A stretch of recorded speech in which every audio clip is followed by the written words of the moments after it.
Good evening and welcome to the January 24th Parks and Recreation Commission meeting. This is our first meeting of the calendar year. So welcome. In years past, this would be a reorganization meeting where we would have new commissioner members coming on and we'd be voting for a new chair, electing a new chair and vice chair. This year, the terms have been extended until the end of March. And so the reorganization meeting for the commissions will happen in April. However, the city council did have their new reorganization. We have a new mayor and vice mayor, and I'm pleased to have Vice Mayor Stone joining us as our Parks and Recreation Commission liaison for the coming year. So welcome and thank you, Greer. Thank you, Chair Greenfield. Good to be here. And we look forward to working with you in the coming year. Can we proceed with a roll call, please? Chair Greenfield. Here. Commissioner Brown.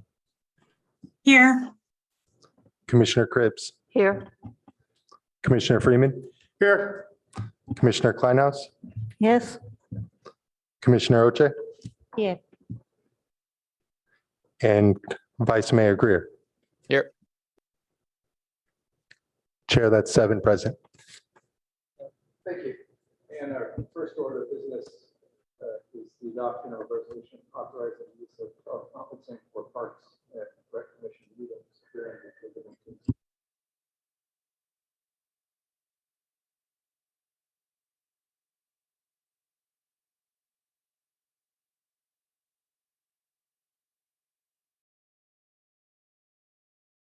So moved. To adopt. I'll second. And a roll call vote, please. Chair Greenfield. Yeah. Commissioner Brown. Yes. Yes. Commissioner Cripps. Yes. Commissioner Freeman. Yes. Commissioner Kleinhaus. Yes. Commissioner Oche. Yes, please.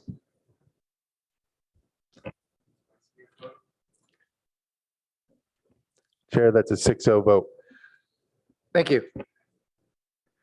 Now is an opportunity for public comment for any item that is not on the agenda this evening. And so if there's anyone either joining us in person in chambers today, or who would like to, or who is joining us via Zoom online, please raise your hand via Zoom or complete a speaker card. I see we have one member of the public who'd like to comment already. It's Herb Borak. So come on up. You'll have 3 minutes to speak, and we can add others while he's speaking. When Herb is done, we'll make that the end of the time period for people to indicate they'd like to speak. The commissioners, Vice Mayor Stone, I spoke to you last fall about the magic forest and the cutting down of Excuse me, Herb, could you speak into the mic a little bit more? Yeah, I spoke to you in the fall about the magic forest and the cutting down of trees, the unusual situation where the well site there is part of the park and they needed a park improvement ordinance.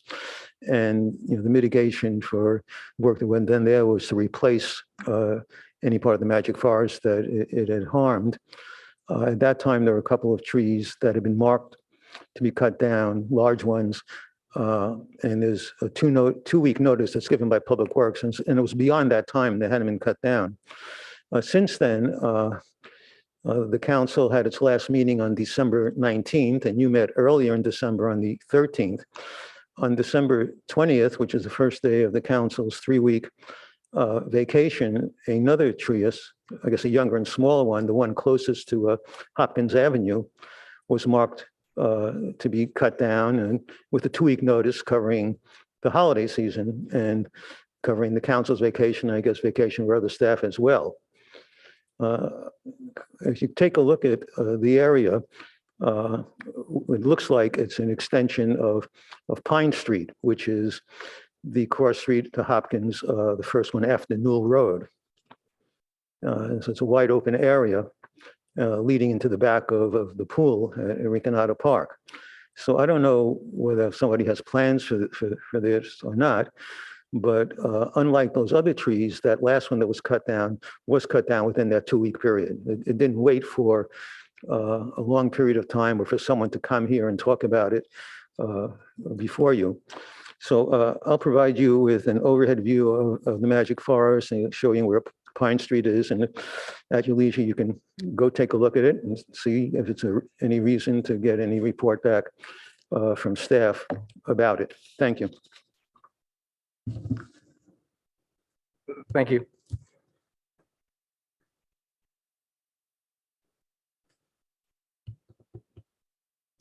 Our next speaker will be John Williams. Go ahead and unmute. Oh, good evening, Chair Greenfield and Commissioners. I'm Monica Williams with the Palo Alto Pickleball Club, and I'd like to give you a short update. Our club continues to grow, and we now have over 500 members who are Palo Alto residents. We want to thank you again for voting unanimously in November to provide a pilot program for court usage priority on the temporary pickleball courts. By having the ability to use the courts after school, 2 of our new board members are looking forward to growing the youth pickleball program as soon as possible. Paige Cook has a 10 and an 11-year-old, and Jocelyn Seng.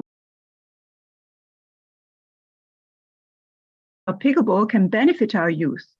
Many kids cannot get on a soccer, basketball, football, or tennis team at school, but because pickleball is easy to learn and fun to play, many can excel at this sport and become accomplished competitive players. And now that we have the evening hours, more families will be able to play together, and also those daytime workers who cannot play during the day. I want to share with you that Stanford University celebrated the grand opening of 8 pickleball courts last weekend, and hundreds attended the celebration. It was fantastic. Thank you all for being visionaries and believing in the benefit of pickleball for our community. Please come out and play with us sometime. Thank you. Thank you. Our next speaker will be Yudi. I appreciate if you can introduce yourself with a full name, followed by Heidi Voltmer, who will be our final speaker this evening. Hi, Chair and board members. My name is Yudi Den, last name D-E-N-G. I'm a Palo Alto resident, and I want to share a thank you note to the Senior Community Service Manager Adam Howard and his colleague Chase Boone and Andrew at the Mitchell Park office. I wanted to take this moment to express my gratitude for all of the hard work that they have put in as the parks managers, coordinators, coordinating the playing fields, because it takes a lot of time and effort, and it is clear that your team take your role very seriously. Your dedication to ensuring that the fields, either soccer or tennis or pickleball, are well maintained and available for the community members to use is truly appreciated.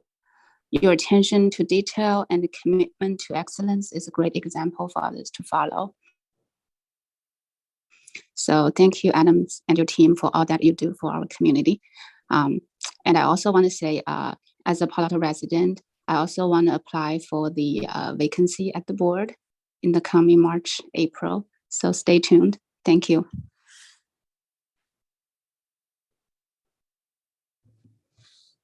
Thank you. And our final speaker will be Heidi Voltmer.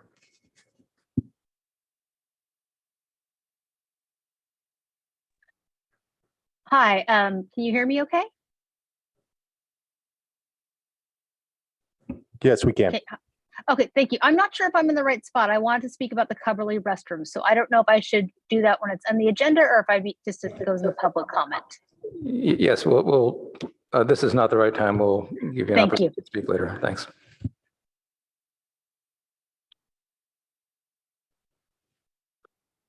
That concludes public comment. Next up is agenda changes, additions, and deletions. Do any commissioners have anything to suggest there? Thank you. Then we'll move on to the approval of minutes. We have 2 sets of minutes to approve from our November 22nd and December 13th minutes from last year. We'll start off first with November 22nd. Does anyone have any comments or recommendations on changes? Seeing that there are none, can we get a motion to approve the minutes, please? I approve. Make a motion to approve. Thank you. And a second? Second. Thank you. And roll call vote, please. Chair Greenfield, Yes. Commissioner Brown, Yes. Commissioner Cribbs, Commissioner Freeman, Yes. Commissioner Kleinhaus, Yes. Commissioner Oche. Yes. Chair, that's a 6-0 vote. Thank you. And we'll now move on to the December 13th minutes. Does anyone have any comments or changes to recommend? Seeing there are none, can I have a motion to approve the minutes, please?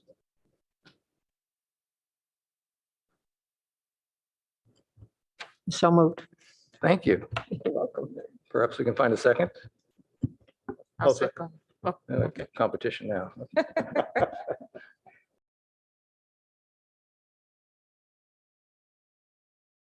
Brown, Yes. Commissioner Cribbs, Commissioner Freeman, Yes. Commissioner Kleinhaus, Yes. and Commissioner Oche. Yes, please. Chair, that's a 6-0 vote. Thank you. And next up is the department report. Good evening. I'm Darren Anderson with Community Services Department. Start with a couple storm impact updates for the commission. In open space, we dealt with a number of challenges: flooding issues, landslides, trail washouts, and downed trees and tree limbs. There were approximately 11 trees that staff are aware of that came down in the Baylands. And in foothills and Pearson Arastradero, approximately 10 trees. Most of these are in real visible areas, either along trails or main roads, that kind of thing. There were about 25 tree obstructions. These came down on long trails and had to be cleared by the open space staff, mostly large branches. And in Foothills Preserve, we closed the trails on multiple occasions for safety reasons. Currently, all the trails are open except for that eastern portion of Fern Loop Trail. It's a very small section, but that'll be remain closed until our trail contractor comes back and can analyze it and help us determine how to repair that. In Pearson Arastradero Preserve, all the trails are now open except for the seasonal trails.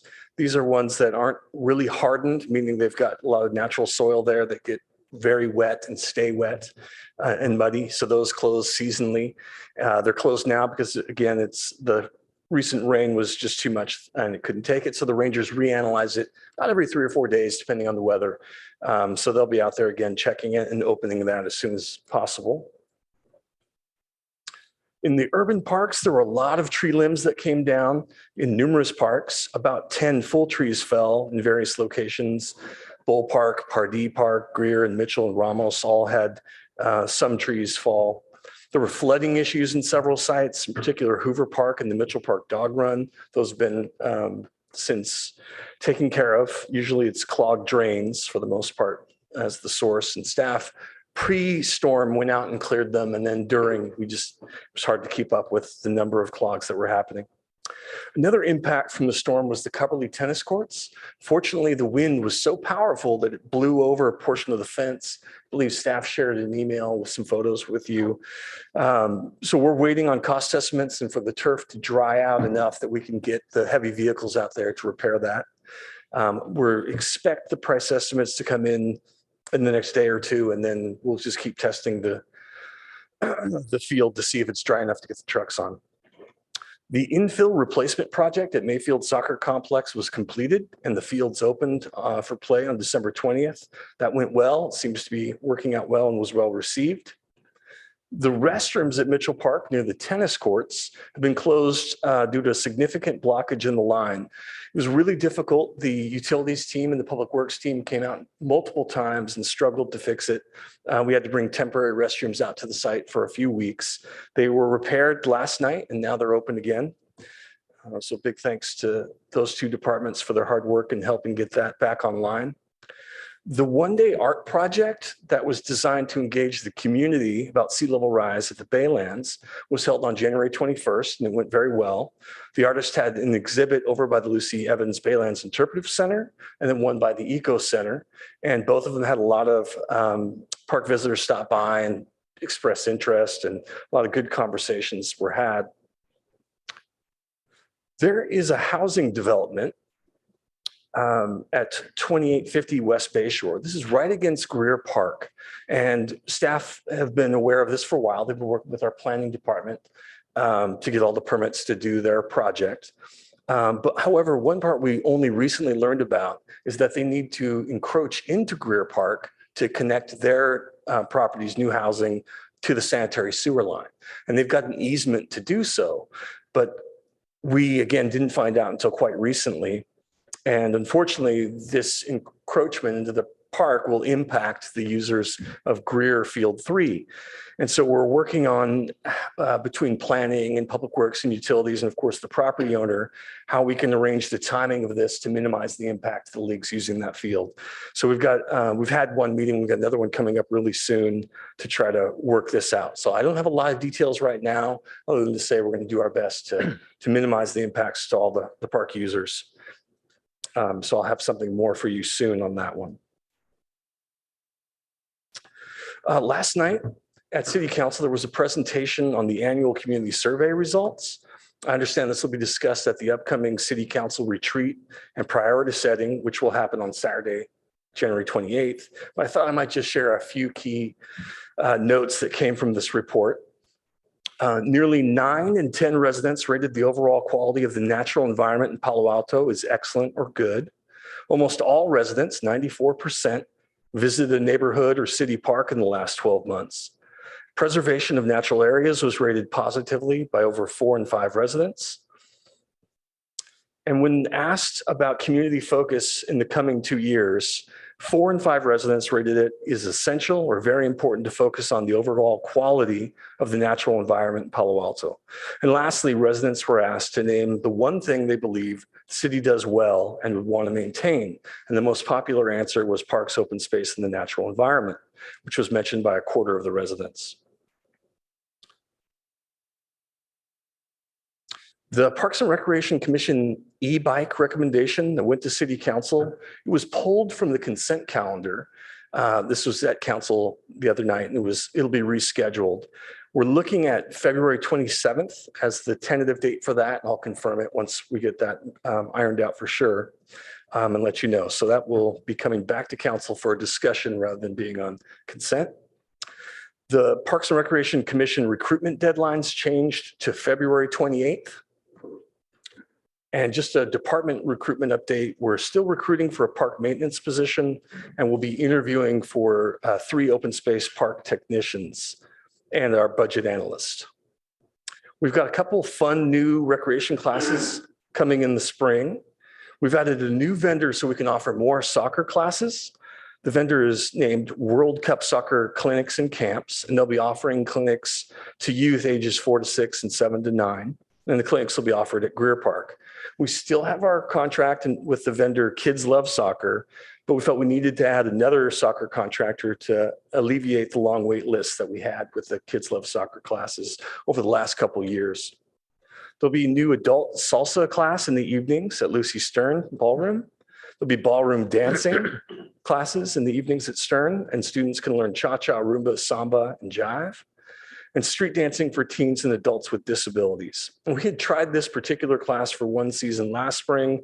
Enrollment was a little low, but the recreation staff felt it was worth trying again. And the descriptions of all these classes can be found on our Enjoy online website. And Chair, that concludes staff presentation. Thank you, Darren. Do any commissioners have any questions regarding the department report? I just have one compliment. My power was among the power that went off on Sunday night for overnight because of the tree that fell someplace. And it must have been a big tree because the power was out for a long time, but utilities and everybody did a great job communicating and getting the power back on. So I was very appreciative. So I wanted to mention great. that. That's great. I also was at Mitchell Park on Saturday for the Lunar New Year celebration, and it was fabulous. Oh, excellent. Just a great community event with tons of people and a real celebration. And the other one that was that way was Martin Luther King community celebration that was also at Mitchell Park, the Martin Luther King Day. So had some really nice things in the community the last couple of weeks. Excellent. Thank you. So thank you. Chair, if you don't mind just me mentioning real quickly, I wanted to give acknowledgement to the Public Works Urban Forest team. They worked just some really long hours through that entire storm. As I come at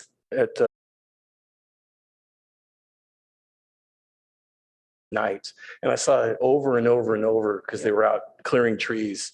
And so I just wanted to give a acknowledgement of Peter Gollinger and his whole team. They really worked hard and helped clear a lot of trees, both for parks and of course throughout the whole city. Thank you. Nellis? Yeah, I also want to sort of tag in with what Commissioner Cribbs had to say. The latest issue of the Enjoy magazine, I have not received nothing but high praise for a job that, I mean, people are just blown away how well it's organized, the timeliness of it, and how easy it is to read. So people who've kind of approached me who knew I was on the Parks and Rec Commission, it's nice to know that, there's something that the city's doing a lot of good things. And so you should really reach out to the folks who take the time and the energy to put that together. They've done an excellent job on that, and a job well done. I kind of remember the old days of trying to figure out what class or what camps my kids are going to go to, getting up at 4 a.m. and waiting in line like everyone else. So this just makes it a lot easier, but I've kind of missed out on that. I guess I have to wait for my grandchild on that one. But thanks, and please pass that on to the people who are responsible. The other thing you mentioned about the Coverly tennis, did that impact any of the tennis players?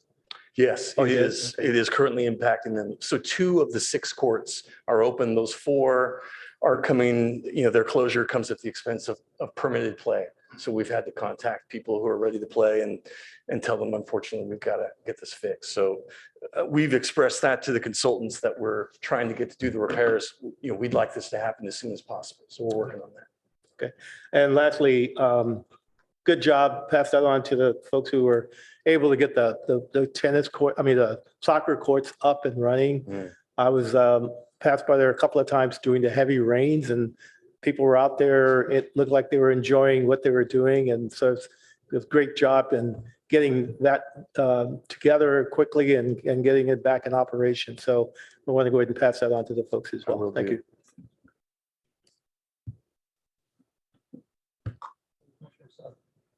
Do other commissioners have questions or comments for Darren? Joy? Mine is just to echo what, excuse me, just to echo what you said, Commissioner Cribbs. I was at the New Year, the Lunar New Year celebration as well, and it was fun. My kids loved it. Oh, great. I also attended the MLK celebration as well, organized by the Jewish community, and it was fun. I'm glad to be a part of what's going on, and I'm excited that the team is doing so much. I also want to appreciate the team for the work in the infield soccer, the project, how prompt it was, and being able to make sure that was sorted out in time before the end of the year. I feel it's a big feat, and I just want to appreciate the team as well. Thank you. Shani? I went to the Baylands during the high tides, the king tides, a few times. There were a lot of people around the art project. That was kind of fun to see. And there were a lot of people everywhere. I mean, that was a very exciting thing for people to come and see. And we had some flooding of the trails when they're right next to the water. Normally, if you put them 10 feet away, they probably wouldn't have been flooded. But there was some, and added to the interest. There was a rabbit that was probably preyed by a hawk on the trail, and that attracted some interest. It was quite dead, but still kids are interested in those kind of things. So it was a fun visit to see and to see what the birds are doing and everything. And also I thought that the report on the survey was really excellent results, and it shows that what the Parks Department is doing is really important to this community, and that nature is very, very important to the community as well, and that people really appreciate the attention to all these things. So thank you. Thank you very much. Vice Chair?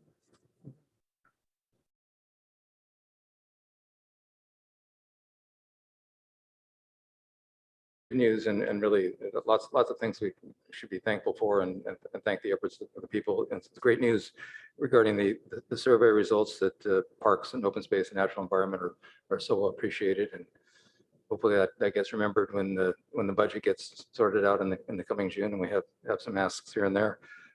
Really appreciative of the services of Peter Gollinger and the urban forestry team. And I know it's been a lot of work and for Public Works. And so that's much appreciated. Getting Mayfield going, that's great. One question I do have regarding the encroachment to the Greer 3 playing field. How is the timing decided? There's preferred times from a recreation standpoint in terms of when the fields are least used or less used. There's timing for construction schedules. Who controls this? How is that decided? Yeah, I think my experience in the past, this is typically planning that does the liaison work with the owner who wants to do the development and then reaches out to multiple departments to understand constraints. And typically that gets built into the permit, depending on what kind of permit's necessary. In this one, we're still defining what that permit might be. But I intend to doing everything I can to minimize the impacts of that project on the park users. So I don't know exactly who will be making the final call. I've got meetings with 4 different departments coming up on this topic. So multiple hands in the decision making, and I'll be doing the best to advocate for the park. Great. And it sounds like we're maybe on their radar a little more directly as opposed to getting looped in late, which it sounds like could happen. And to be honest, planning did a great job pulling us in early. However, the devil was in the details, and somehow we didn't end up getting this note about the encroachment into the park until a little later. So sometimes those nuances can really impact. So we'll do our best going forward to be on top of it. Appreciate it. Anything else before we move on? Okay, our next order of business is the Coverly Community Center Playing Fields Restroom Addition Project. My pleasure to introduce Peter Jensen. He's the Public Works Engineering Landscape Architect. Thank you, Peter, for being here. Thank you. And before we get started, I just want to give a quick overview. This is a discussion item for the commission. This is as a discussion item. We will not be taking a vote. We'll be making recommendations to staff. Ultimately, the decision of where a restroom goes at Coverly is a staff decision. So this isn't something that city council decides. Since it's not something the council decides, it's not something that this body would take an action or a vote to make a specific recommendation. But I do know that there are verbal recommendations as part of a discussion are considered by staff. So just want to clarify that for everyone. Please go ahead and welcome. Thank you, Peter. Thank you, Chair. Peter Jensen, Landscape Architect for the City of Palo Alto. Good evening, Commission. Here to discuss the Coverly Field restroom. It's been an ongoing project since 2018. Of course, there was a period where we were not working on the project due to COVID, but now I would like to get input from the Commission, mostly concerning the location of the restroom itself. I'm going to go through a presentation and then we can answer questions or comments at the end. So we're just going to go through some project information, review the locations, like I said, review community survey that we did, an online survey, review the restroom type that we're proposing, review the project schedule, and then, like I said, do questions and comments after. Again, started this project in 2018, was postponed due to COVID, and then some limited city staffing. We're on track now to hopefully move forward and get a restroom at Coverly, which is definitely well needed. The total project budget for the restroom is $480,000. Like I said, the restroom is definitely much needed there. Currently now there's a portable restroom, a one portable restroom that's by the track and field with an estimated use on the weekends, especially on Saturdays and when the fields are programmed to have between 500 to 750 visitors using the field areas during that time. So it is a facility that we do need. Our first community meeting was held in 2015 or 2018 on November 15th. We reviewed what we're calling the, location 1 here tonight, which is closer to the entry of the track and field and adjacent to the parking lot. Reviewed the restroom style at that meeting as well and what it would look like. We had a subsequent meeting just recently in August of 2022 where we explored an alternate location. After doing more research from the first meeting, we noticed that the sewer line is fairly a long way away and it's difficult to get there. The first location requires a pump station. So we looked at an alternative location to try to eliminate that. From that, and due to low turnout, we actually had one community member come to that community meeting. We did an online community survey, which was very well responded to. So I think we got some good feedback from that. Go to the next slide.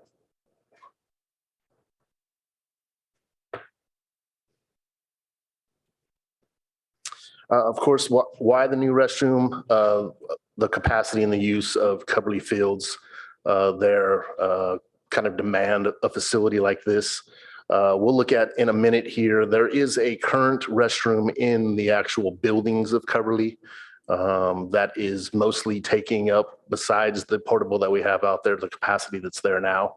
It's not in close proximity to the fields at all. It requires a little walk to get there. And it is kind of in the middle of the built environment of Coverly, so not the easiest thing to find. Of course, we do want to provide better facilities for the community, especially since we enhanced the track and field there in 2017, and the heavy use of the fields themselves, especially for program soccer and things of that nature.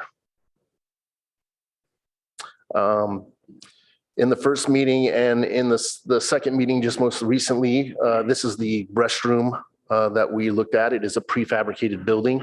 It is 2 unisex stalls. It does have a drinking fountain. This matches the style that's used at the golf course currently. So we do have one of these restrooms already. It's very durable, which is something that we definitely like, of course, as far as it's a prolonged use. I think we can go to the next one. And you can see here a little plan layout of basically the 2 stalls. It does also have a utility closet in it that allows for maintenance of not just the building itself, but also the plumbing if that's necessary. The restroom is, like all of our restrooms in Palo Alto, is locked at 10 p.m. This one will be on a timer. So once the park is closed, the bathroom will lock itself. It has ample ventilation. The flooring is epoxy coated. It's easily cleaned interior. All the surfacing is level and ADA accessible. The exterior's got a graffiti resistant paint on it, low voltage lighting, of course, and it's overall easy to maintain. So now we're going to get into looking at the locations. We have basically 3 locations that staff has reviewed and looked at the possibilities of. Location number 1 was the original location, which is closer to the main entry of the track and field and adjacent to the parking lot that's at Coverly. Location number 2 is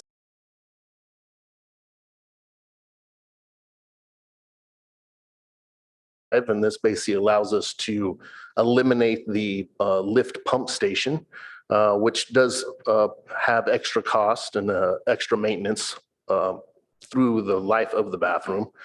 Something that we did want to take a look at just to give the community and the commission the option and get some feedback on. Location number 3 is a newer location. This one explored putting the restroom on actually the Coverly property that's owned by the city. We wanted to explore that option as well.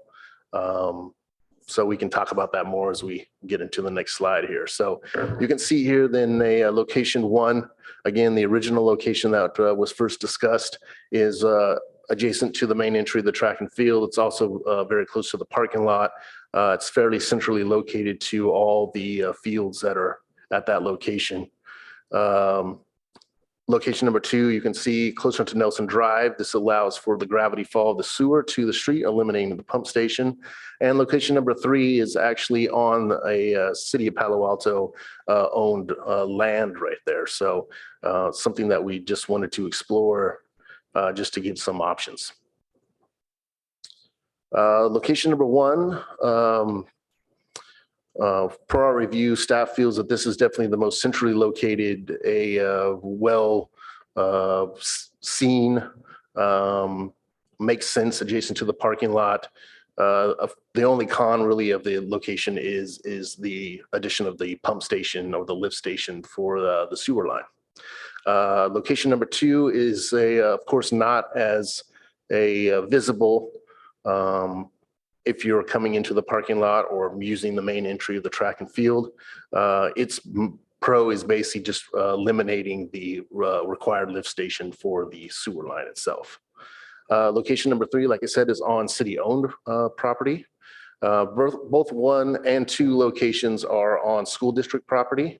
So we've had conversations with them and they're okay for allowing a bathroom to be installed there. They see the benefits of it as well and would like to have that facility out there. Location number 3 would also require a lift station. Its benefit is being on City of Palo Alto land. And if you can see the 3 buildings that are basically above location 3, the kind of the white roof that are there, the center building at the end closer to the top of the screen is where the current restroom is now, that's opened on the weekends that people are also using. So technically that is kind of the field users restroom for Cubberly. You can see it is quite a fair distance away, but in proximity to location number 3, is it far enough away? It's something that can be discussed further. Just a little bit about the pump station.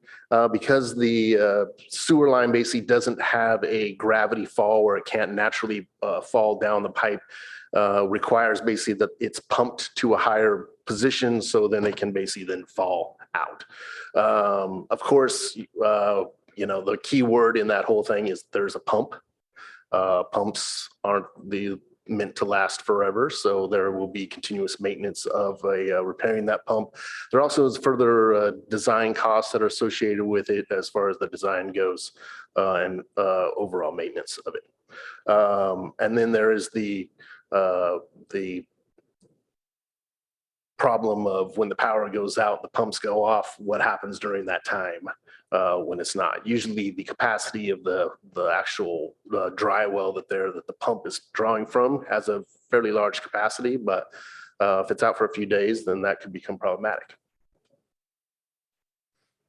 Like I said, we did do a community input survey that was online. It was very simple. It was basically 3 questions and really just kind of boiled down to 1 question, mostly if you preferred the location of number 2 or not. The advertising or promotion of the survey was done through email. So emails were sent out to the field user groups, which is quite a large number, as well as the surrounding neighborhoods around Cubberly. A total of 388 respondents input what choices they would like to see there. That is quite a high number for a community survey. So I think we did fairly well of getting that information. You can see then the breakdown there with 363 field users and 146 neighbors. 7 tenants of Cubberly also responded. And then of those, 246 of those were Palo Alto residents. In overall, the community is very supportive of having a restroom there. They would like to see that happen. It's mostly now just about finding that location that is acceptable. You can see here, this was the online survey. You can see the survey questions there. It did include some images of the restroom and what it would look like in a location number 2, how it was basically tucked in kind of to the planting area there. We can go to the next one. So basically then what we're looking at here is then the results of each one of those questions. The first 2 are more demographic questions about if you live in Palo Alto or use the fields. The third question, of course, was if you liked the restroom at that particular location. That was basically the question that we had. Were you okay with that location number 2? The majority of the respondents said yes, 73. We did have 104 no's. Just by looking then at the no's and seeing the number of residents, neighbors adjacent to it, we estimate that the majority of the residents that are adjacent to it in mostly the Green Meadow neighborhood were not in favor of that location and would rather have it in location number 1. Since that survey, the school district has actually installed a temporary restroom facility in the back of Coverly next to the gym. It looks more like a trailer system. It is a 6-stall restroom, and it is only for school district staff, not for the public at all. Even though it has caused great confusion, and a lot of people have called me asking me if that's the restroom and when we can start being able to use it. They also have expressed interest that the size of it, being a 6-stall, is very nice. So, and understanding that there is a high volume of users at the field, especially on the weekend, there is the possibility that we can increase the size of the restroom to a 4-stall. Which we've looked at and staff feels would probably be a good idea to do. The overall project schedule, I did want to briefly touch on the master plan, the Coverly master plan that was conducted a few years ago. The current master plan, the athletic fields and the track and field, basically in all those plans remain exactly where they're at now. So we don't see any change of that in the future. The building that we are proposing is a prefabricated building. So in the future, if it was in the way of future development of the site, there would be the possibility of moving it around, which gives us some flexibility. And instead of waiting for the whole Coverly plan to come along, the restroom is needed now. So we would like to move forward with it now, since we're unclear exactly when the development of Coverly or redevelopment will occur. The restroom itself takes between 10 to 12 months to construct. So even though we may go out to bid and get moving on the project, technically, they're really not going to start doing any work out there probably until the 8th or 9th month mark. I would say it's going to take about 30 to 60 days to set the pad and all the utilities for the restroom. Once the next day, they actually hook up the utilities and the bathroom is operational. So that aspect of it is fairly quick. Mostly the time is just waiting for the restroom to be produced and shipped to us.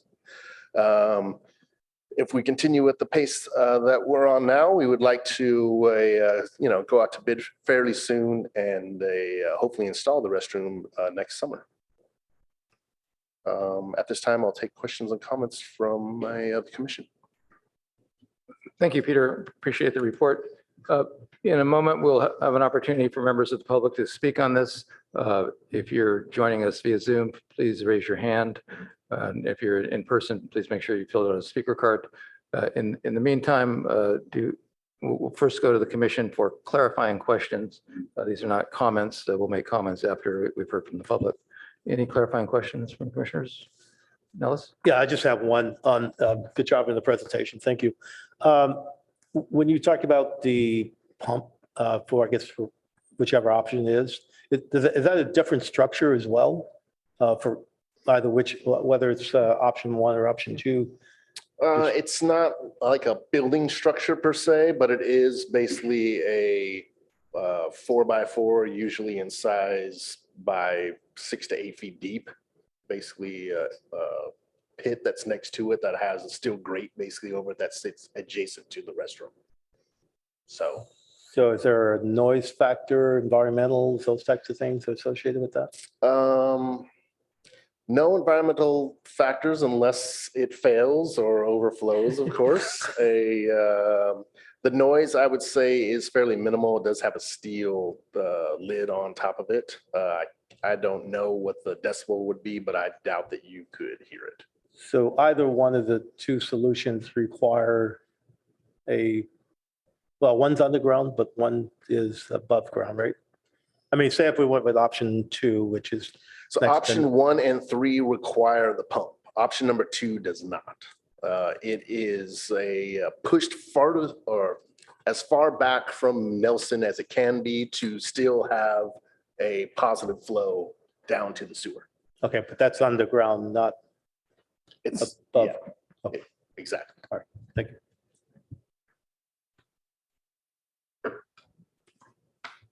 Yeah, I have a question about, you said if there's an electricity stops for some reason, then the pump doesn't work. Is there a way that the doors can be locked automatically if there's no power? That probably would be the preferred method of treating it. There are options of having backup battery systems for the pump.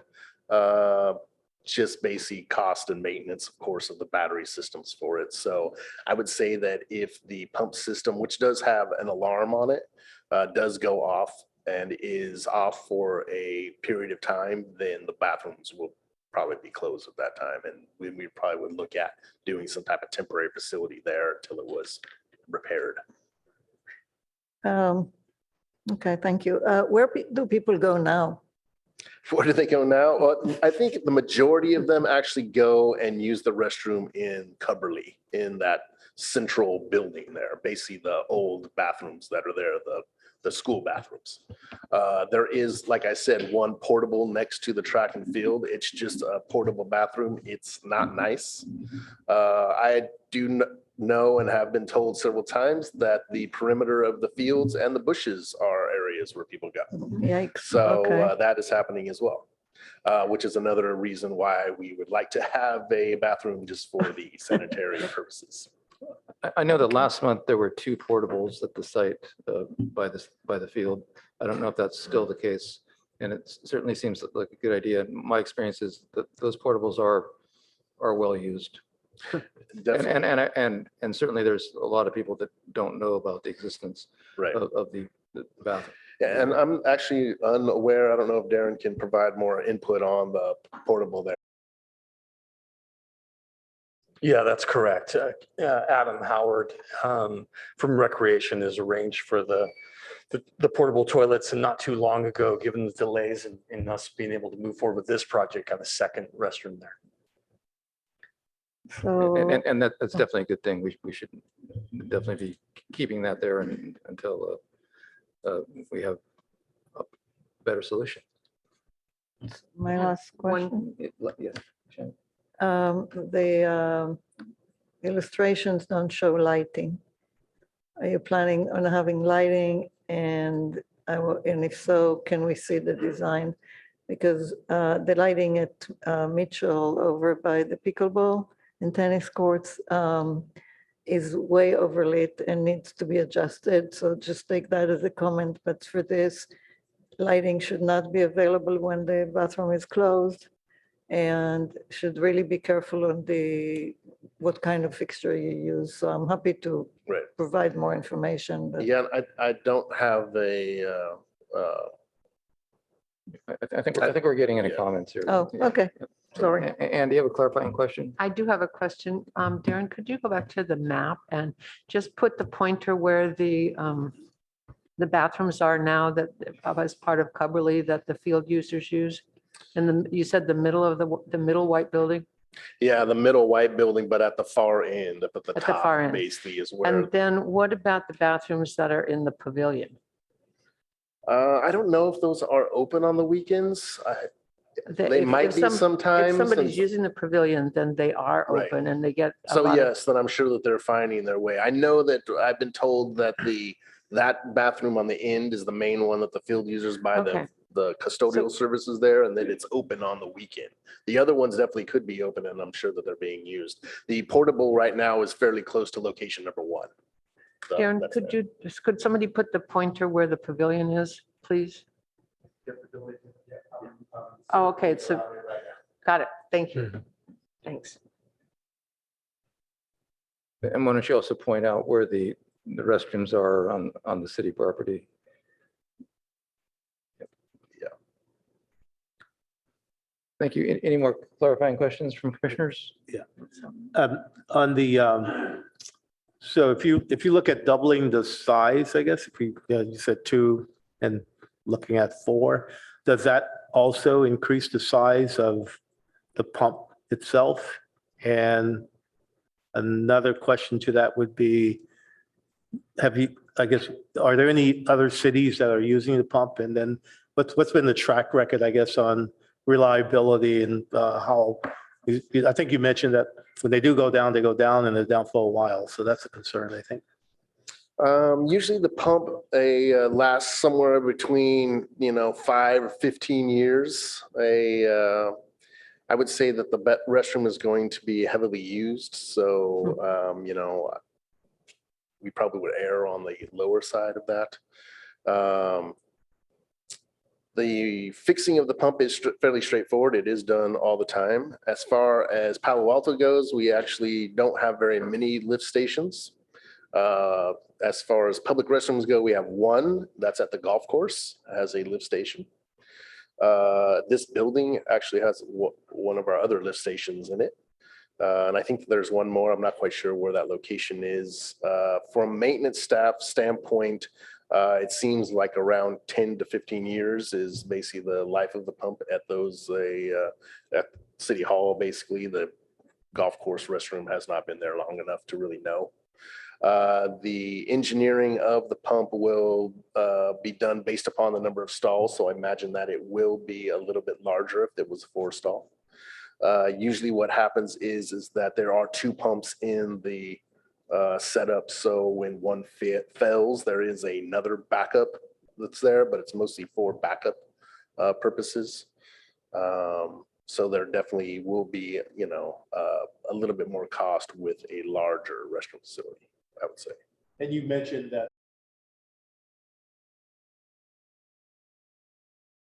the restroom. So I guess if you're using 2 pumps, then the footprint of that increases as well. Usually the size of the actual vault that's there remains around the same size. So a 4x4 and maybe increased to a 5x5 in size, but and it is at ground level. So mostly it looks like it's a crawl space under a structure, basically, is what it kind of looks like there. It's got a curb around it and a steel top. So I have a couple questions regarding the potential of a 4-stall restroom. What are the budget implications for this, and what are are there any extended delivery and installation implications? The construction of the restroom takes roughly the same time, so that 10 to 12 months would be the same for a 2 or a 4. And delivery as well? Yes. And it does have definitely additional cost. It's for, again, the larger expanded restroom and the larger lift station adds $250,000 basically to the project budget. So I guess we have 480 plus 250 would be the overall cost of the 4-stall. So it's roughly 50% more. Yes. Okay, thank you. As far as finding a location where a lift station would not be needed, where there's zero gravity flow, is there any other option to consider on the Coverly site besides option number 2 that we're not looking at right now? And part of this question as well, is there that would be a connection to the sewer line on Nelson Drive. Is there any location within the Coverly campus where a sewer line connection would be possible and would offer the option of not needing a lift station? Currently not within the campus. Now there is not. So the sewer line does come, I guess, at the corner. Yeah, I'm gonna go over here real quick.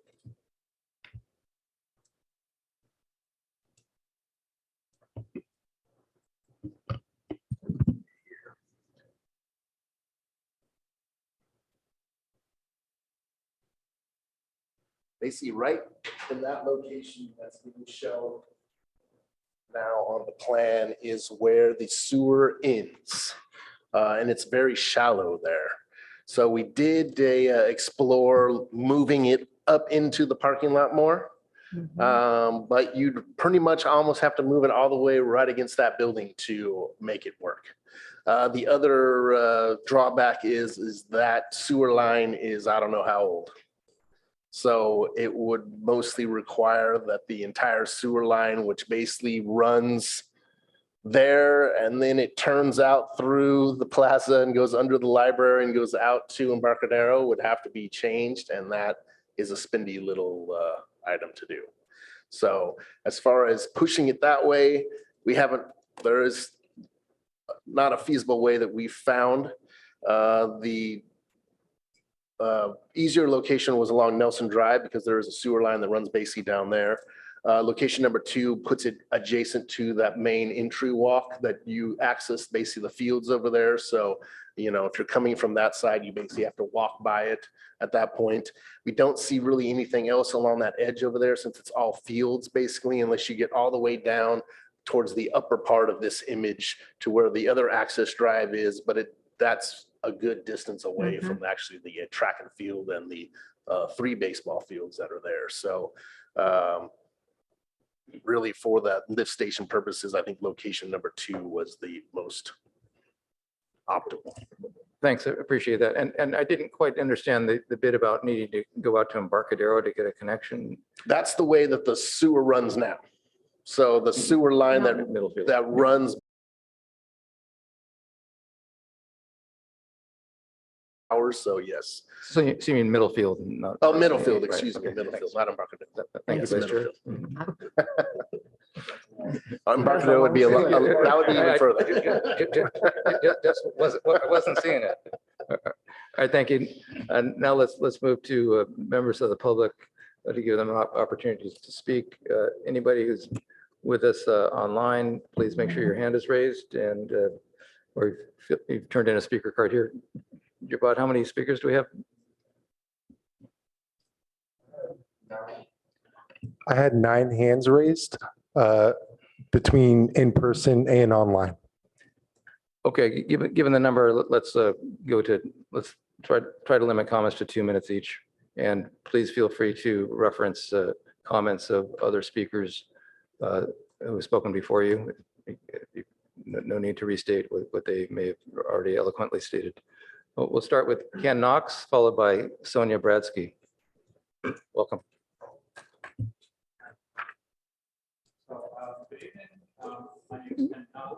Excuse me. Yes. I don't think we're getting you through the mic. Can you hear me? Okay. Yes. Better, yes. And so good evening, and I'm Ken Knox, president of the Green Meadow Community Association. I'm actually not here speaking in an official capacity because we haven't had a membership vote on this subject, but I am very active in the community and on our neighborhood email list, and I think I can present opinions of our residents as I understand them. So Green Meadow is a neighborhood that borders Carberly Fields on the Nelson Drive side. We all support the restroom for the field users, but we have major concerns with the proposed location, the location number 2 at Nelson. It's very close to Nelson and our homes. We think it may attract non-field users, possibly vehicle dwellers, which we've had parking on that street many times before. It could cause people to park on Nelson and cul-de-sacs just to be closer to the bathrooms. I've heard you say it's an entrance to the field, but we don't think that Nelson should be the entrance to the fields. I mean, it should be from the parking lot. People certainly use it, but it should not be the main one. So it's going to cause additional traffic and parking on Nelson, and it's already a major issue. And actually kind of a safety issue too.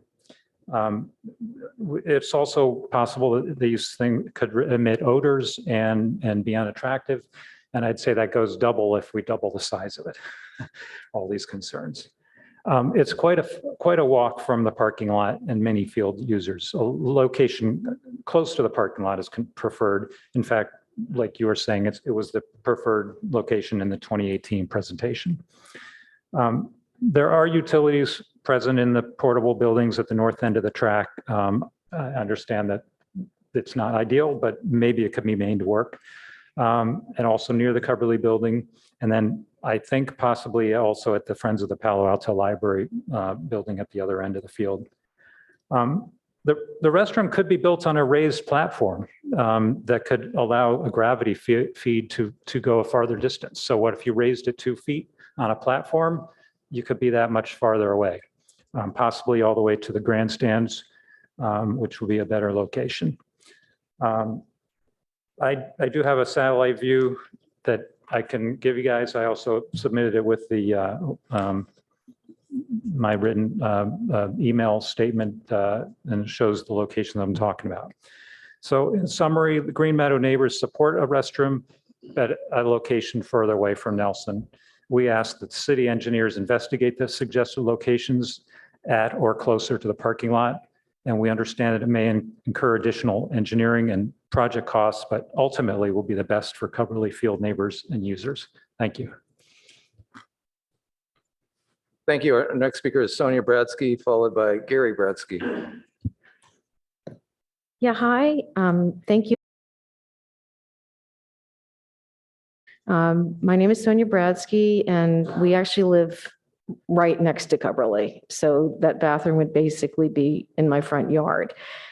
And we have had problems with homeless people actually that have been camping in front of my house with trailers. And this will actually be a place for the homeless people to start using the bathrooms in front of my house. So I'll start having homeless people in front of my house. So, and if there is a bathroom at Nelson, it would be further for the soccer people to go to the bathroom. Where the current porta potty is, it's much more centrally located for those soccer people. We already have so many people parking on Nelson, so it would encourage more people parking on Nelson instead of using the parking lot. Speaking personally about sewer lines, our neighborhood was built in 1954 in Green Meadow, and that sewer line actually is pretty old too. It has not been replaced. So if you're thinking that our sewer line is newer than the one at Coverly, it is not. So you're dealing with an old sewer line also on Nelson. And I can attest to that because we've had backups at my house, and I've had to replace my own sewer line now twice, and the sewer line hasn't been replaced on Nelson. So anyway, I'd prefer that you use the bathroom or whatever, that you place the bathrooms where the porta potty is, or there's actually a portable for the library that probably has some type of bathroom in there. I'm not exactly sure, but the library has a portable that is on the other side of the fields. So that's something else to look at. But anyway, I hope that you do not put a bathroom in front of my house. Thank you. Next speaker is Gary Bradsky, followed by Heidi Voltmer.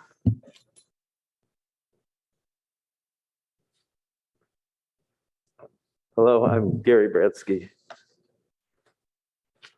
Sonia's husband.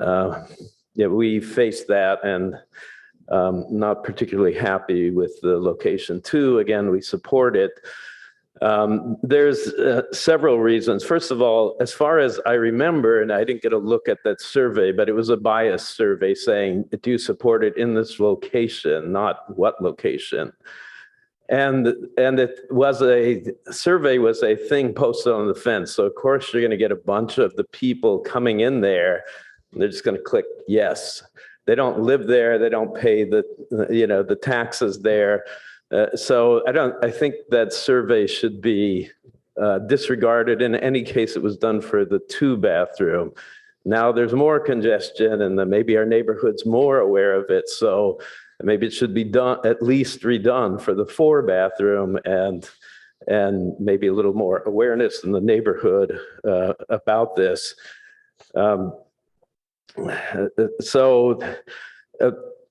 As far as like the existing Coverly bathrooms, it's already getting its use, and that sewage line is already supporting the current use, right? You're not going to get more use. You're just going to displace exactly where it's from. So I don't believe that it's not possible to use a gravity flow into Coverly, because we're not talking about increasing the sewage. We're talking about people going, maybe it's 50 feet or 70 feet, I don't know, distance away. The other thing is, it's a facility that's in our face. It's blocking that path. If I can get this up, I just took a picture. This is tonight. We're going to see someone there. It's just a random picture, but if I can, well, you can't see it, but not particularly a soccer night. And there's already like 1, 2, 3, 4, 5 cars just there. That's a very low use, and normally low. So you got this whole crowd, and now you're going to add it to that spot. And I guess, and finally, when we say, oh, we don't want homeless there, we've had a lot of homeless. They've made problems. I'm talking a stabbing in the tennis court, meth dealing, not just they're homeless, but it built up. And so, we have reasons for not wanting that to become. Thank you. Okay. Next speaker is Heidi Voltmer, followed by Elizabeth Alexis. Hi, this is Heidi Voltmer. Can you hear me okay? Mm-hmm. Thank you. Yes. First, I would like to just thank you again for offering this via Zoom. I had a child's basketball game, school pickup this evening, and I'm just barely getting home and trying to cook dinner. So thank you for this. I am a Green Meadow resident. Been here since 1999. In addition, I'm also a parent of a former, 7-year Palo Alto soccer player, Palo Alto Soccer Club. And I would like to say, both as a resident and as someone who is very familiar with Coverly and the usage of the fields for soccer, I truly believe that the best spot for these restrooms is to have them in location 1, not on Nelson Drive. This is the place where all of those young people and their parents coming for whether soccer, softball, whatever else, even baseball, we did Palo Alto Little League for 2 years. That is where they are parking, and having a bathroom there will be much more convenient. I know some people referenced having young children in the past. If you've ever been with a small child who needs to go to the bathroom, I don't want to walk from the parking lot all the way over to Nelson. So you should put the bathroom in the spot where it will be used, where it will be of benefit not only to the people who are there, but will also be in the right spot in making the overall neighborhood and area most pleasant and again most useful. I understand this costs more, but it's better to do the right thing and spend the money in the beginning than have to fix it later. So again, I strongly encourage you to put the bathroom where it will be of use for the many people who use those Coverly fields, which is at the Coverly parking lot, not on Nelson. Thank you for your time. Thank you. Our next speaker is Elizabeth Alexis, followed by Penny Elson. Good evening. I am also a Green Meadow resident, and I have a couple of quick comments. First, I do have a question about the facility that the school district just put into the parking lot. They appear to have tied into the Coverly sewage sort of more in the center, like by that building that looks sort of like a diamond compared to the other buildings. Is it possible to connect to something like that with location number 3? The second question would be, if this is for the teachers, I assume that they are not working on the weekends. Is there any way we can make an arrangement with the school district to use that facility, at least for the next 2 years, on the weekends at least? I do want to speak in favor of either sites 1 or 3. My objection to site number 2 is a little bit different maybe than what everyone else is saying. It is I know one commissioner spoke about not having too much light. Well, that is not the problem in this location. The entire pathway from the parking lot to where location number 2 would be is not lit at all at night. It's extremely dark and is a little creepy because there's sort of all sorts of bushes and stuff between the track and that pathway. And so I think if you were to put it there, you would have to actually light up the entire pathway. And so that cost should be taken into account. I think for that reason, it's location number 1 or 3, which would be able to use the light of the parking lot and be, I think, a safe and more comfortable place for users of the track to go in the evenings makes a lot more sense. That's just something I haven't heard in the presentation. It is very, very, very dark at location number 2 in the evenings. And that whole pathway is actually quite dark. Thank you very much. Thank you. Our next speaker is Penny Olson, followed by Rebecca Marasco.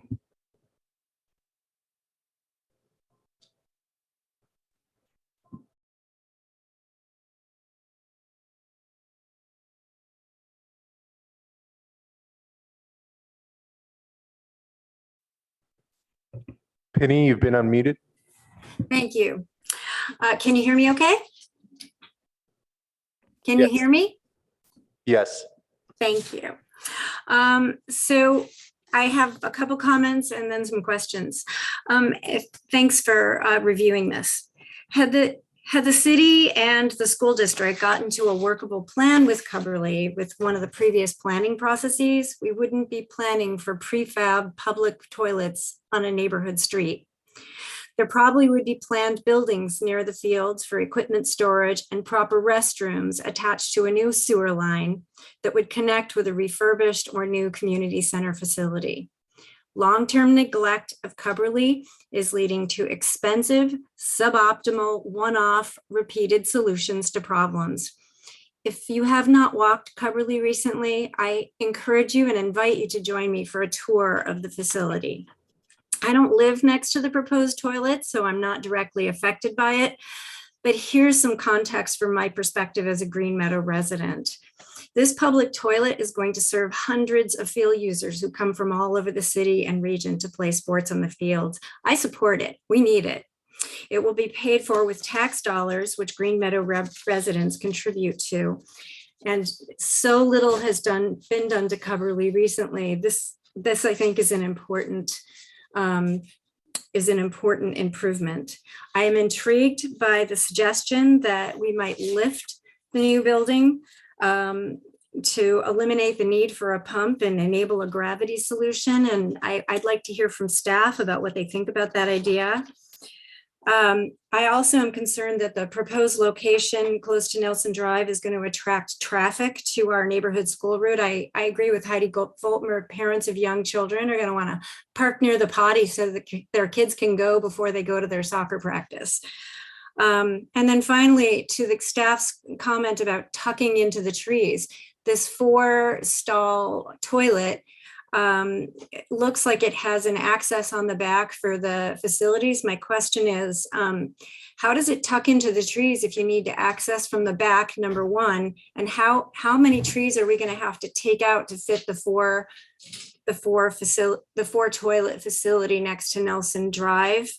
I would ask you to please consider the location to the east, and I miswrote this in my comments to you, to the east of the bleachers, location 1. Thank you so much. And Thank you, Penny. to hear your comments. Next up is Rebecca Marasco, followed by Yudi Deng.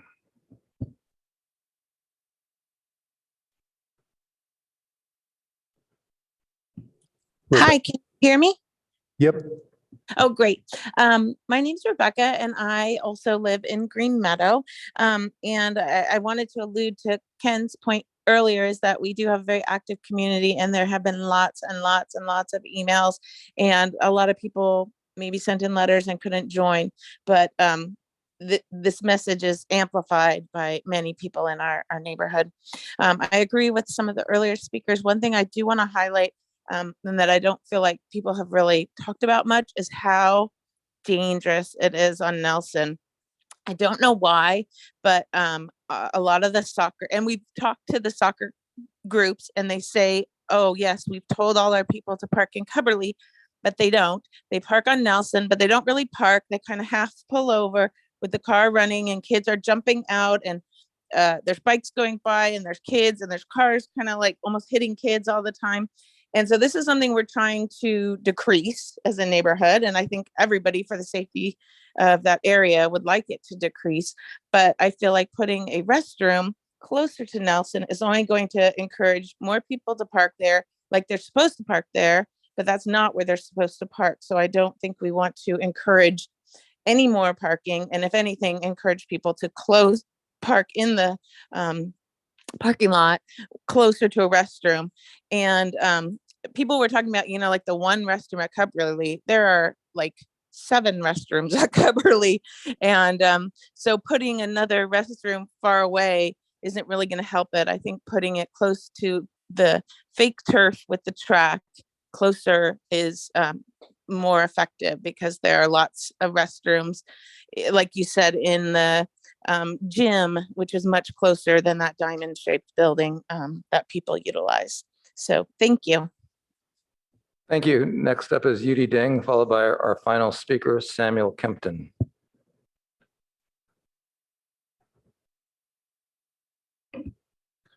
Yudi, you've been unmuted.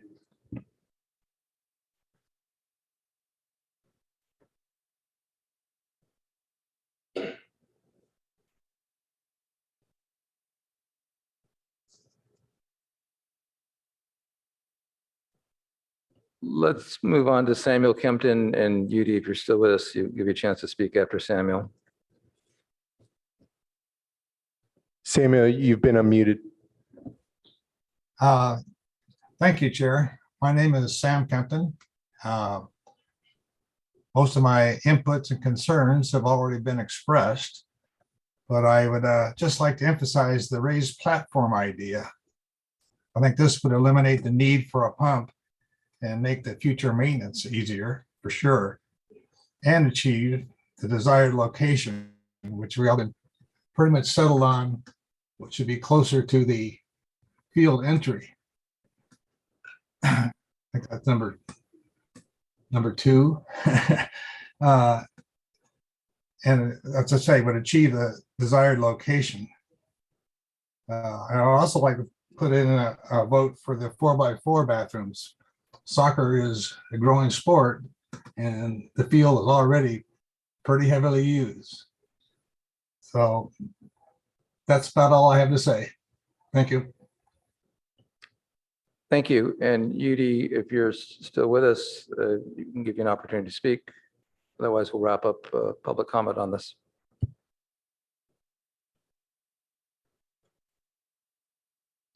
Yudi, you've been unmuted.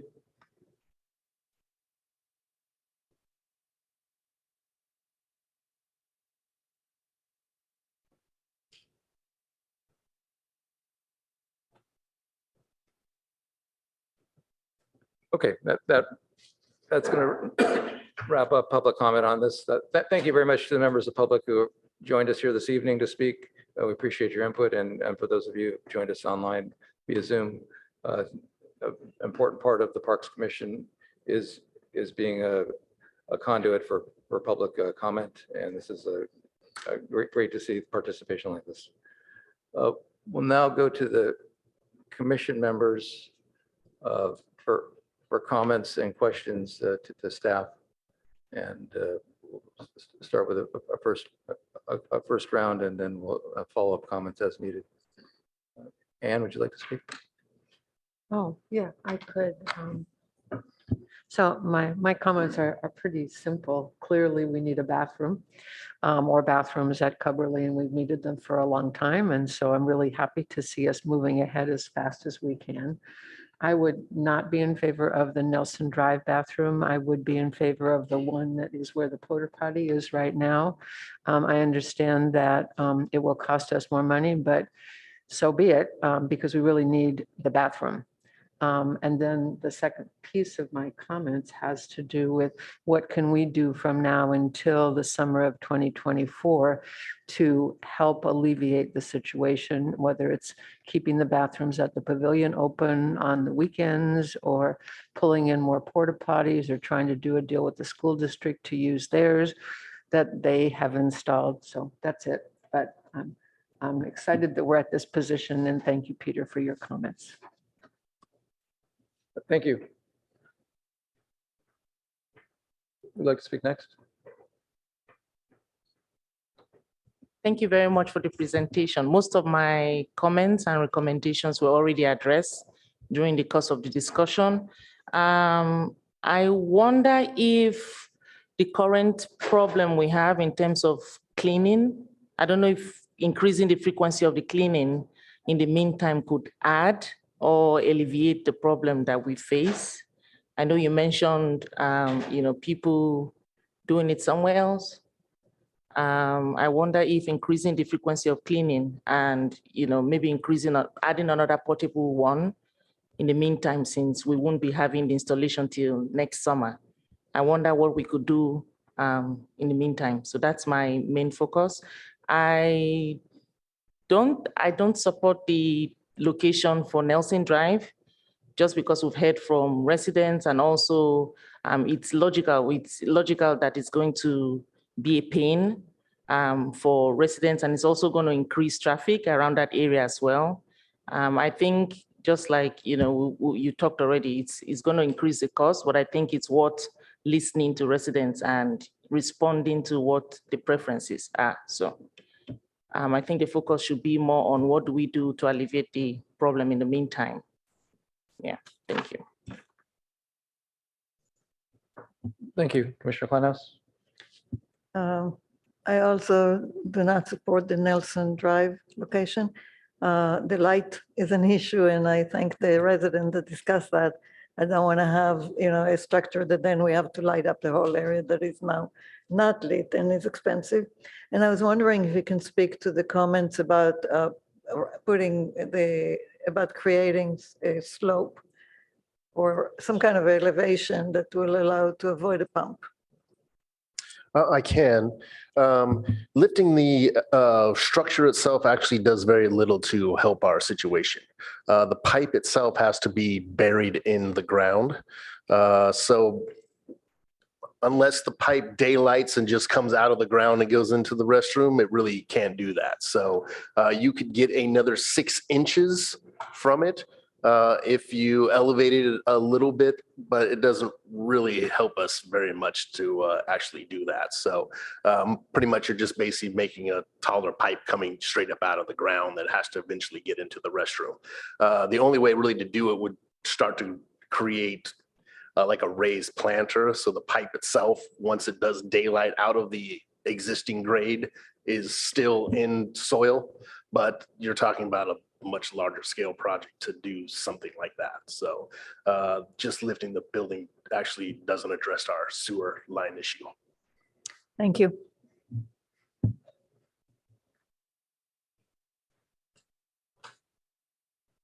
Nelson? Yeah, thank you. And I had most of my questions answered on the clarification point. I do have a question regarding the, could you talk more about the maintenance requirements for, so if we went with the, and I'm proposing, that we definitely go with the four stalls, because again, I missed out on a lot of this, having to, many years ago, with my kids playing soccer and having, no matter where you went, there was always a mad rush to bathrooms that did not exist. So I'm definitely glad to support this, and I definitely support the 4-stall concept and option 1, I guess, away from Nelson. But to talk a little bit about the maintenance requirements for if we did go with a 4-stall concept, but you had mentioned that it would cost about $250,000 factored into those numbers.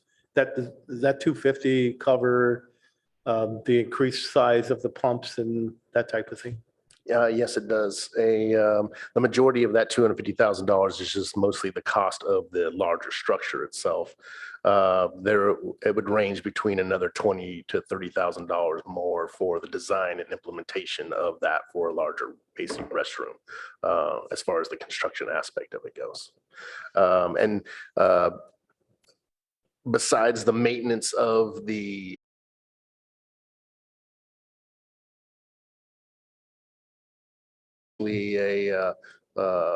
cleaned every day. Not the portable restroom because it's rented from someone and they're actually responsible to clean the restroom. But the ones that we do have, like in Mitchell Park or Juanes Briones or Seal, they are cleaned every evening. So we definitely try to keep the restrooms as maintained as possible. So you also mentioned that they're going to have the locks on them that will automatically lock the doors at 10 p.m. How successful, and I imagine you have those at other locations. How successful have those been, and are they tamper-proof, that type of thing? I mean, nothing is really overly tamper-proof. If you want to break it, I'm sure that you could. But they have proven to be very successful. We don't have any current complaints of after hours use in those restrooms. The lock mechanism does hold up. The lighting on the inside of the restroom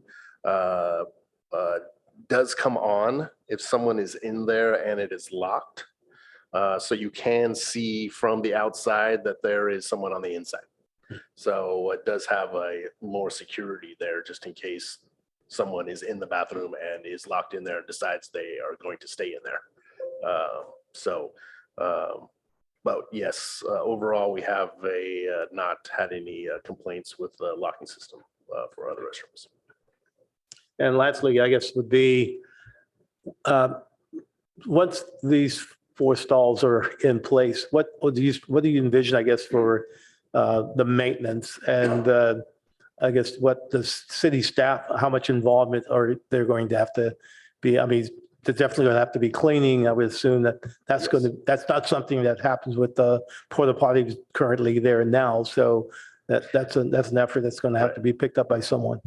No, and it would be treated just like like I was saying before, like our other restrooms. It will be cleaned every day. So at the end of the day, in the evening time, all of our restrooms currently are maintained at night. So this will be exact same way. Okay, thank you. Thank you. Commissioner Brown? Yes, just want to thank staff and everybody that came out for this item. Those are enviable community survey numbers for any item, especially a bathroom. And I agree that it's undeniable that there is a need for a designated restroom. And I say that intentionally because while there are other restrooms around at Cubberley, even in the commercial area nearby, bushes that the kids tend to be using, it's important that we have a designated restroom. And I think that the survey numbers, as well as the response to that 6-stall restroom that's been put in by the school district, really bolsters the argument for the 4-stall option. And then that really sort of helps make the decision on the location, because if you're adding additional units and additional traffic, it is worth the additional cost that comes with the location 2 option further in away from the residential neighborhood. So normally I would be a little hesitant at the maintenance costs and the pump and some of the risks that come along with that one. But I think the community has demonstrated the demand for that level of service at this location. And thanks to staff for the great outreach effort on this. Thank you. Vice Chair Lemare. Yes, thank you for the presentation. And I think there's certainly a need for a restroom. Can you speak to restrooms at other locations and perhaps problems that we have had with them, or someplace like Hoover Park? Do we have problems with loitering or vandalism, drug use, increased crime? What have we seen in our neighborhood parks or areas where we provide restrooms? Yeah, I can help answer part of that. Peter may have some as well. There are some where they seem very, very little issues in terms of extra maintenance for associated with vandalism or wear and tear. And then there are some that do have a little more. And El Camino Park is an example, one that has been challenging in terms of vandalism, broken the infrastructure inside. So sometimes extreme things like stall doors torn off the hinges or things like that. Baylands Athletic Center is the other one that I think just gets a little harder use and a little more vandalism, and yet others far less. So I think it is location dependent sometimes, if that helps answer your question. Thank you. As far as this goes, I would support a 4-stall restroom at location 1.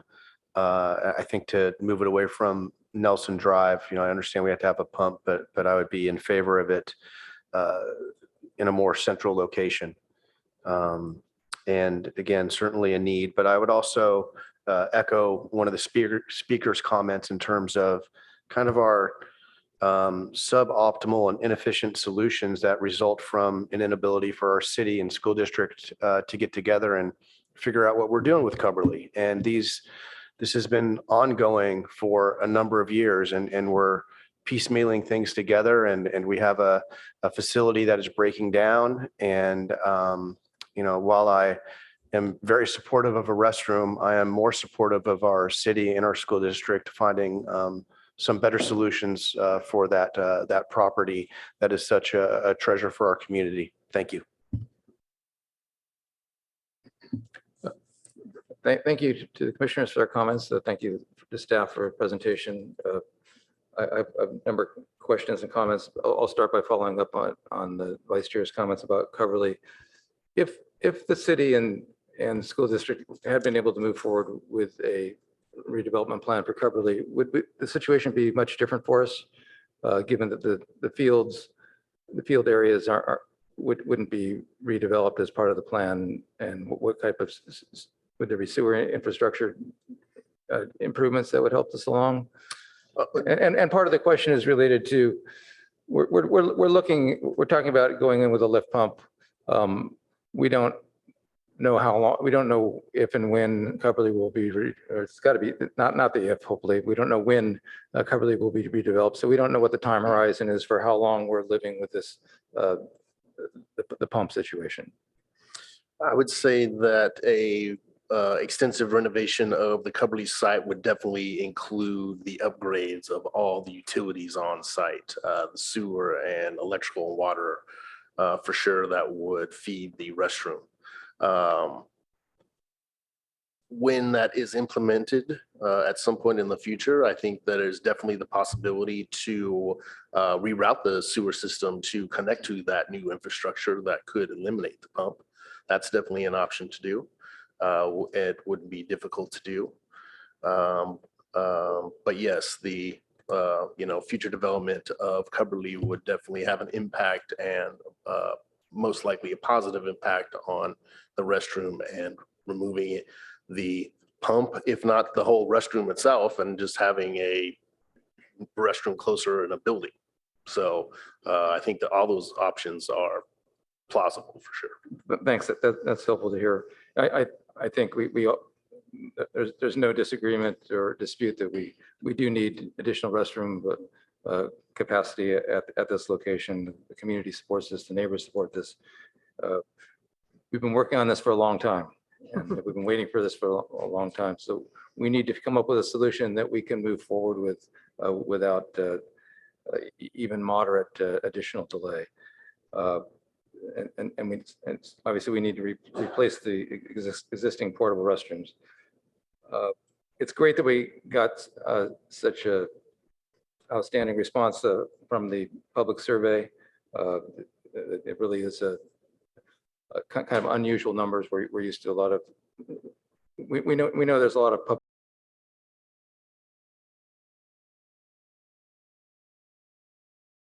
in more directly into the process.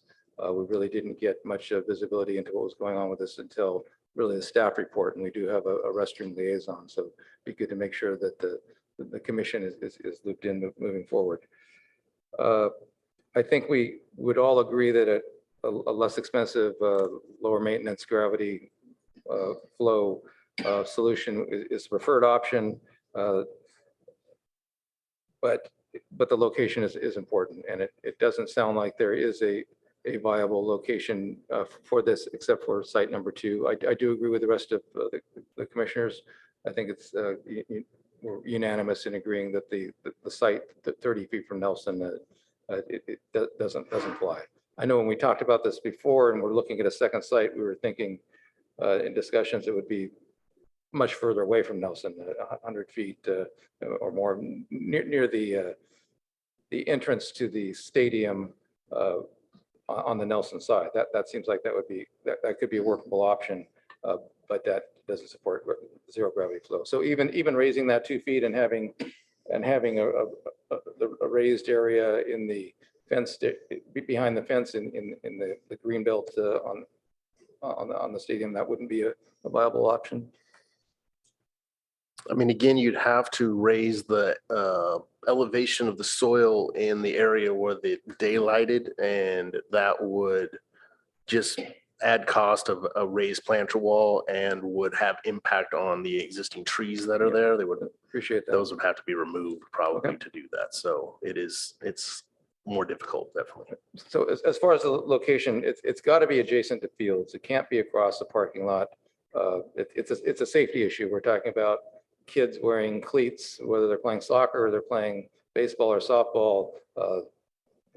Scurrying across paved areas is not what we're looking for. So I think we can rule out it, considering any option against the buildings, which is where the sewer lines are at Coverly.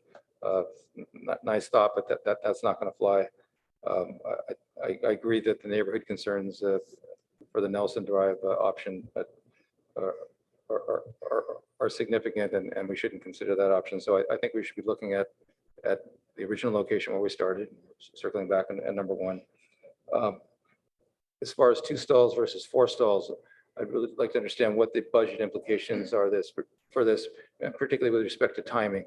You know, do we have budget to move forward with the 4-stall option right now, or is that going to result in a delay?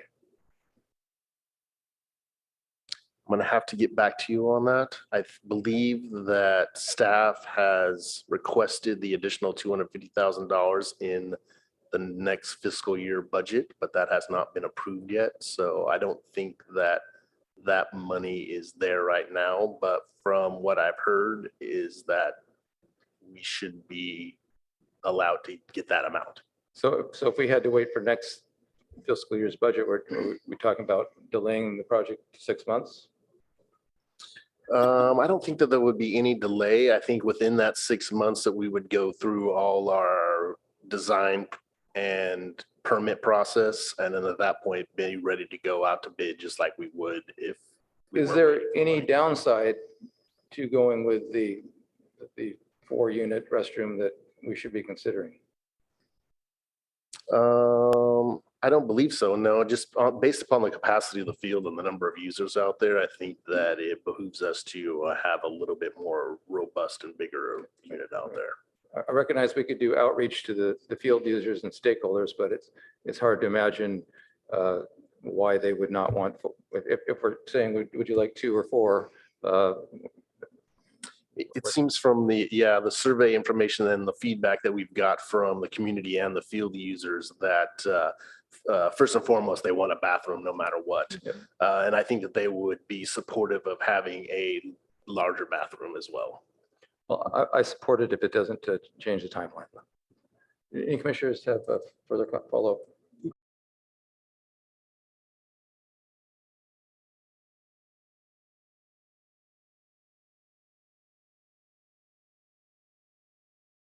The difference between a 2 and a 4. It's better to go with what we think is the right thing to do now. I think you mentioned that it was like 500 to 750 visitors over a weekend period. That number is only going to grow because I think we're encouraging people in our city to take advantage of being outside, being healthy, exercising. I think that Darren talked about, having additional soccer classes and so forth. So why kind of shortchange ourselves now with 2 stalls when 2 years from now we might be at the same situation? So I think let's go with do the right thing up front and move forward with it. Right. Well, we feel the same way too. And I would say that our numbers of 500 to 750 is a very conservative number. We feel that there's probably is a lot more. It could be double that amount.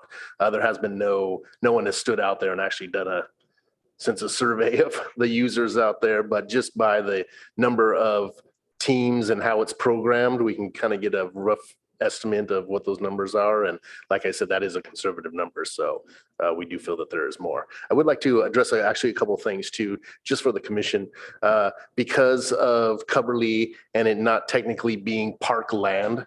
Normally we would come back to you with a park improvement ordinance that you would actually vote to recommend to council to do this, but because it's not on parkland, that's why there is no formal vote or recommendation.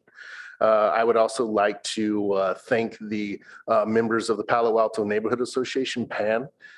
They have been very effective at dispersing information, especially mostly how that's done is I draft an email and I send it to the head of the Green Meadows Association, and they email it out to their entire email list. And that has been very effective as getting people. As you can see, 388 people is a good amount of people for a survey. Usually if we get 20, that would be amazing. So 388 is pretty awesome. So I'm continuing to work with them too, to make sure they do have a list of all the representatives, trying to keep that up to date as possible, because we do, and I use it quite a bit now.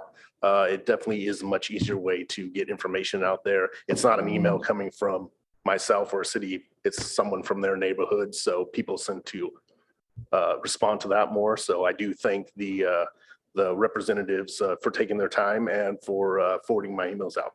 So that's definitely helpful for community feedback. Thank you. Vice Mayor Stone, any comments you'd like to make? No, not this time. It has been a good conversation to listen to, but just trying to keep an open mind and appreciate the questions and all the comments from the public. Thank you. Any other commissioners? Well, thank you again to the members of the public who joined us this evening and stuck with us. Thank you to staff for all the work we've done on this, and thank you to the commission for the comments. I really hope we can do something, and it's been a long time coming. Let's not lose our momentum here. Definitely. Thank you. Thank you, Commission. Thanks, Peter.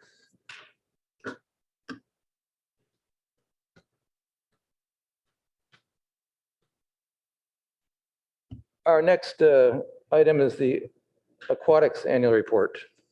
Thank you, Chair. Sharon Eva, who works as a community services manager and works closely with Tim Sheeper Incorporated, couldn't be here tonight. So I'd like to introduce Tim Sheeper with Tim Sheeper Incorporated and Palo Alto Swim and Sport. Thank you for being here, Tim. Please take it. Oh, thank you, Darren. I guess Sharon didn't pass on the little screenshot she had to you. I did not. Do you have it, Javon? Okay.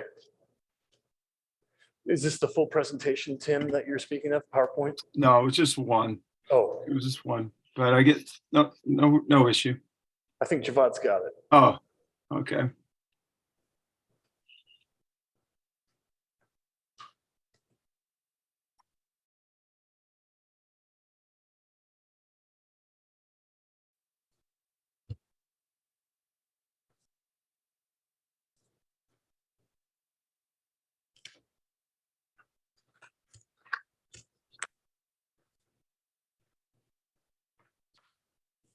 Okay. Well, thank you. Thank you, commissioners. And I can describe 2022 as a rebuilding to baseline year for us.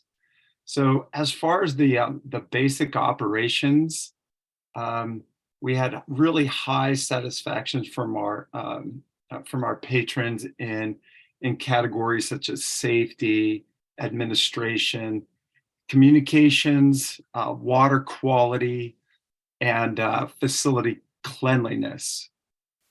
Then as far as programming goes, like this slide depicts, we had great success in returning to baseline in our lap swimming program and our summer camps. We had moderate success returning to baseline with our open swim and our masters swimming. And then we had minimal success in returning to baseline with our youth swim lessons. And that leads into our 2023, our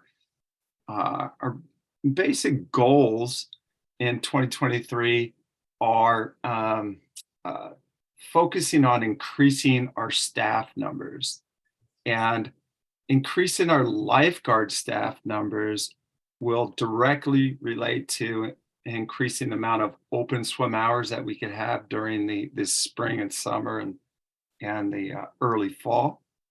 And then really focusing on our swim instructor numbers, which will directly translate into increasing our swim lesson offerings. And we are already in full swing with that. We've hired on new leadership staff. We've restructured our programming and our content, and we're already training instructors now in January as we start building into the spring for when the pool is refurbished and reopened. And then we're focusing on a great, strong summer offering as well. So that just kind of wraps up 2022 in a nutshell. And I'm open and anxious to answer any questions that commissioners may have regarding our 2022 year.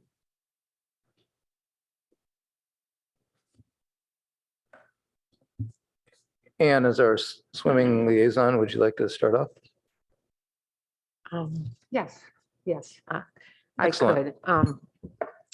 Tim, it's nice to see you. Thank you so much for all the numbers and all the data that you presented. It was great reading all of that. And I, for one, am always glad to see our swim program doing well in the community. I'd like to start off with just an anecdotal. Two of my close neighbors who know that I'm on the Park and Recreation Commission. Excuse me, Commissioner Cribbs. I'm sorry to interrupt you, but I realized I forgot to ask if there are any members of the public who'd like to speak on this item. Okay. And if there is anybody who's with us in person or online, please raise your hand or fill out a speaker card.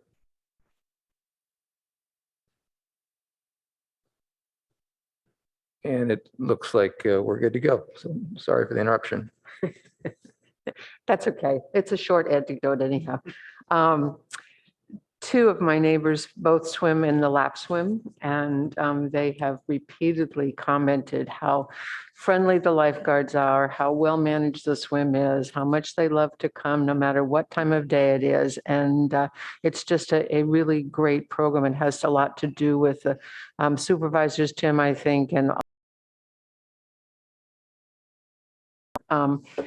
I'm only interested in a couple of things to ask questions about. One are the swim lessons and increasing the numbers of people that we're providing swim lessons to, just because swimming is so incredibly important. And I know that, Tim, you care about that a lot too. As part of that, are we able and are we needing to give scholarships to any of those children who want, or adults who want lessons? And then could you also spend a little time talking about the cost of senior lap swim? Sure. So the first one about swim instruction and scholarships. So we have a foundation in place that is able to cover any our swim scholarships that is needed in the community. That has not been the issue. So it's BBAF is the foundation, and they're in their nearly this is their 11th year of operation just in the Menlo Park, Palo Alto, and in the Bay Area and we give swim lessons, and the end user is just paying $5 for their swim, regardless of what the cost is for their group lesson. That's all the family has to pay. And that is not the issue. It's finding the instructors to give the lessons, and that's where our challenge is. But we've been able to alter the equation a little bit and just really heavily recruit new instructors in the area, and just really increasing the hourly rate that we pay has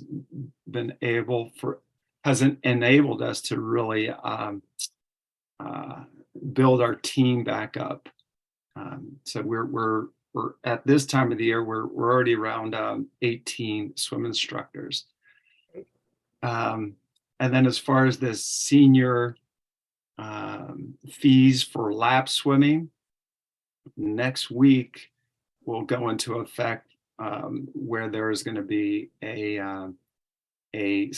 reduction in the monthly membership for the resident senior lap swimmers.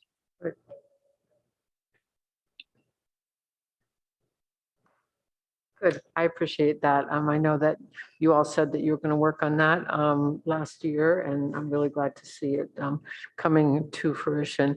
Last thing, and then I'll let somebody else have the floor. Tim, you're going to close the pool because we're going to replaster, drain it and replaster, right? Yes. And there's absolutely, as you know it, and I believe you, no opportunity to shave a couple inches off the ends of the pool.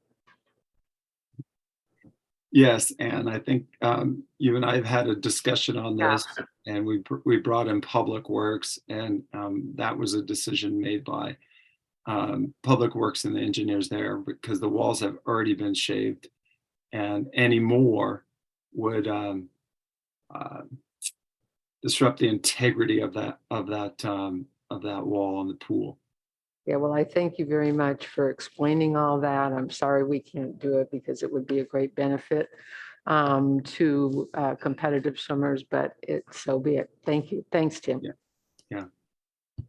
And Ann, can you just clarify why you're asking about that? Why I'm asking? Yeah. Because right now, as it stands with the new equipment that US Swimming makes you use so that they can so you can break a record. The pool is too short with so touch pads were not invented when Rinconada Pool was built, and it was built to perfect specifications. But with the touch pads, it makes it shorter. So that's the reason to ask about shaving the sides of the pool. And that would bring more swimmers and more swim meets who are intent, especially on being able to break records. And so it would be a good economic situation for the community and the hotels. And do we have an idea of what it would cost to make that change? You can't do it. Can't do it. We can't do it because the integrity, the structural integrity of the pool wouldn't take it. It's been shaved already, I understand from Tim and Public Works. But there's got to be something something you could do to something major could be redone. Are you? I'm not so sure what you're asking. Well, from a and maybe this is a tangent, but maybe we can take this offline. Thank you, Jeff. Commissioner Brown, would you like to speak? Yeah, actually, Tim, you beat me to it. Thanks for the great report and love all of the charts and comparing them to last year as well. Could you just talk a little bit more about staffing and the different recruitment efforts you've made through? It's nice to see the resurgence in the lessons and the capacity, but I'm curious about how you're so successful, and if you could just talk a little bit more in detail about that.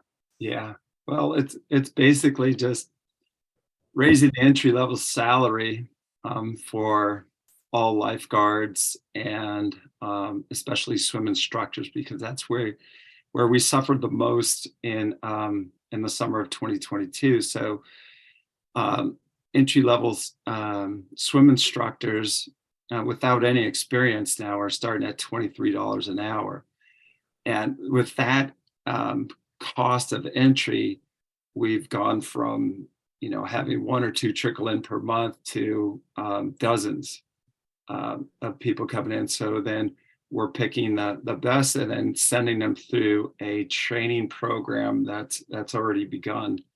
And so we're just trying to build up a big stable of instructors.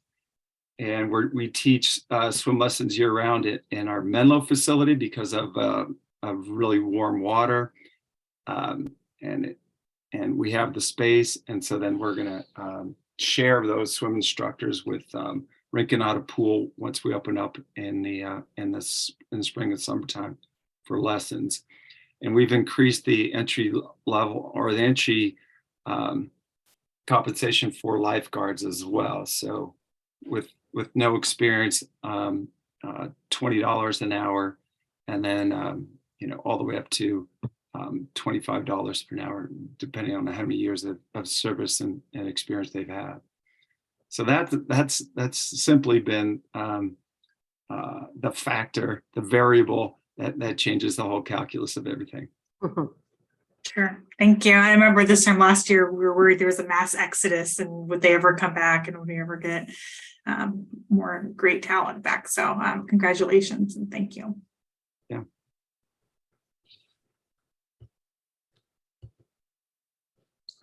Commissioner Vice Chair? Yes, Tim, thank you so much for everything that you're doing, and glad to see a resurgence in the use of the pool. Quick question, how would you characterize, and if you can talk about the Masters swim program and what is going on with that? I know in the past, especially when you were initially taking over, there was a bit of, I don't know if I call it controversy or concern.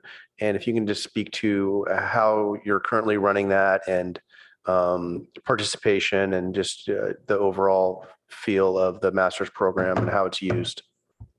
Great. Yeah, thank you. So just to reflect on the past,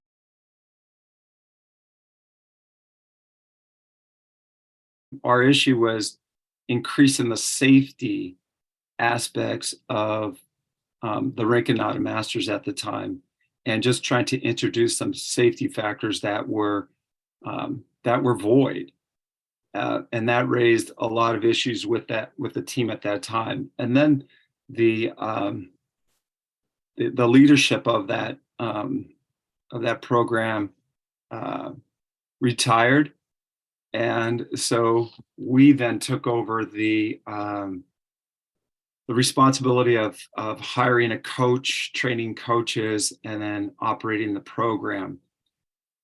So during the pandemic, the team expanded up to a little over 100 swimmers, because we took on a lot of swimmers who were over at Stanford, and when their pool wasn't operational, so they came and used the Palo Alto Masters.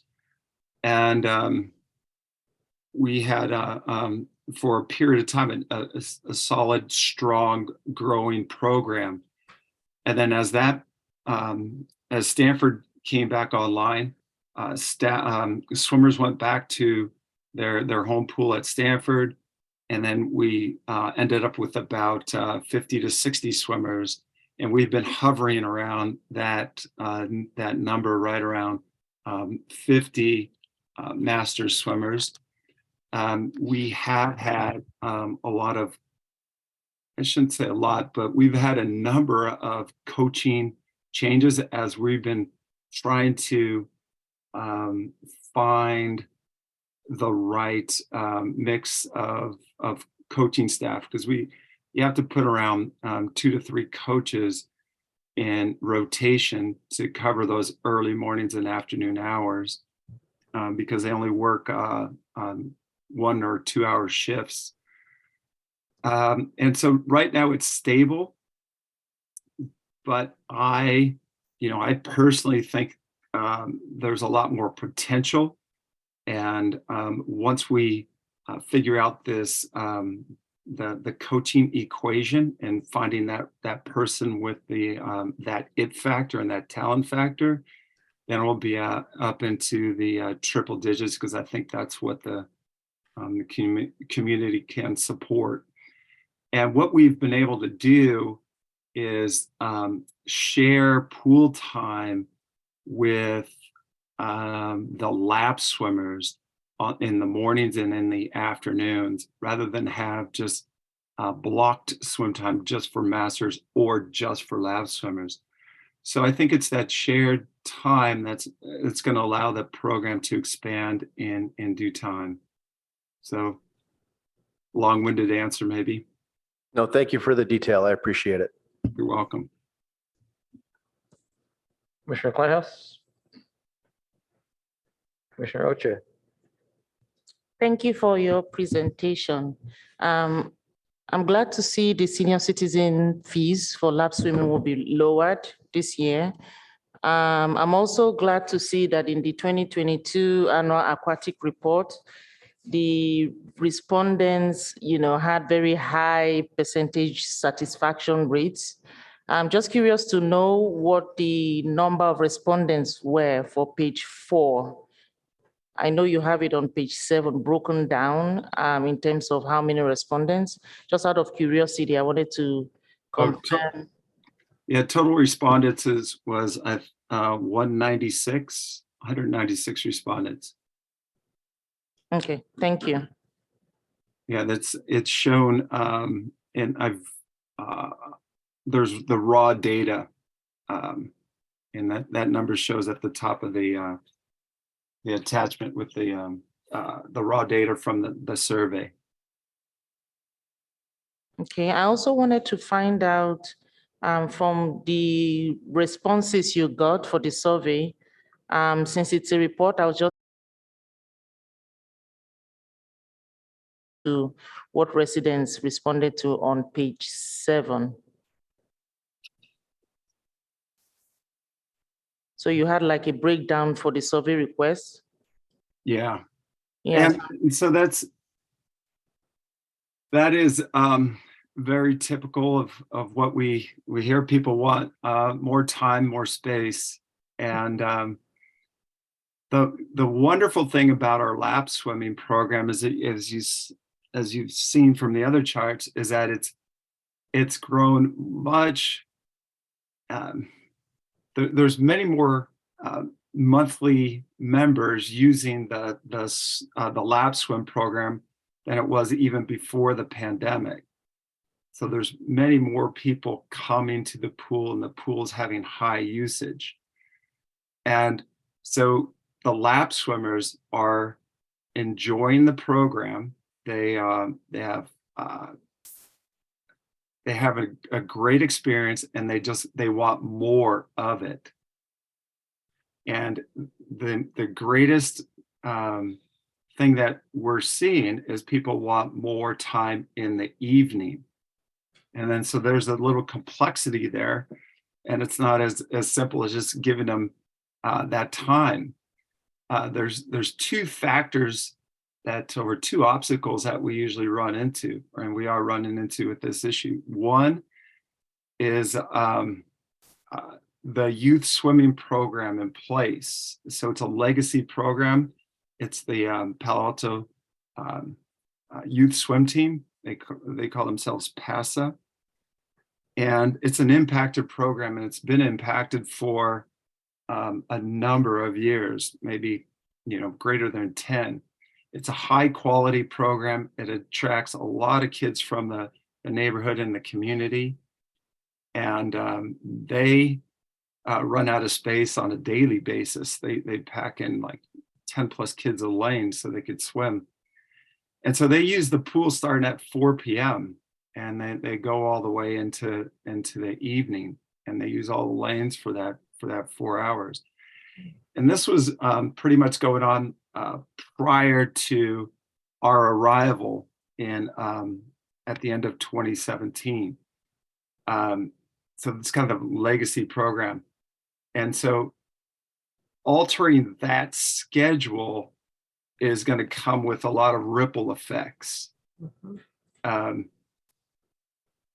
that's, maybe something that's done in the future.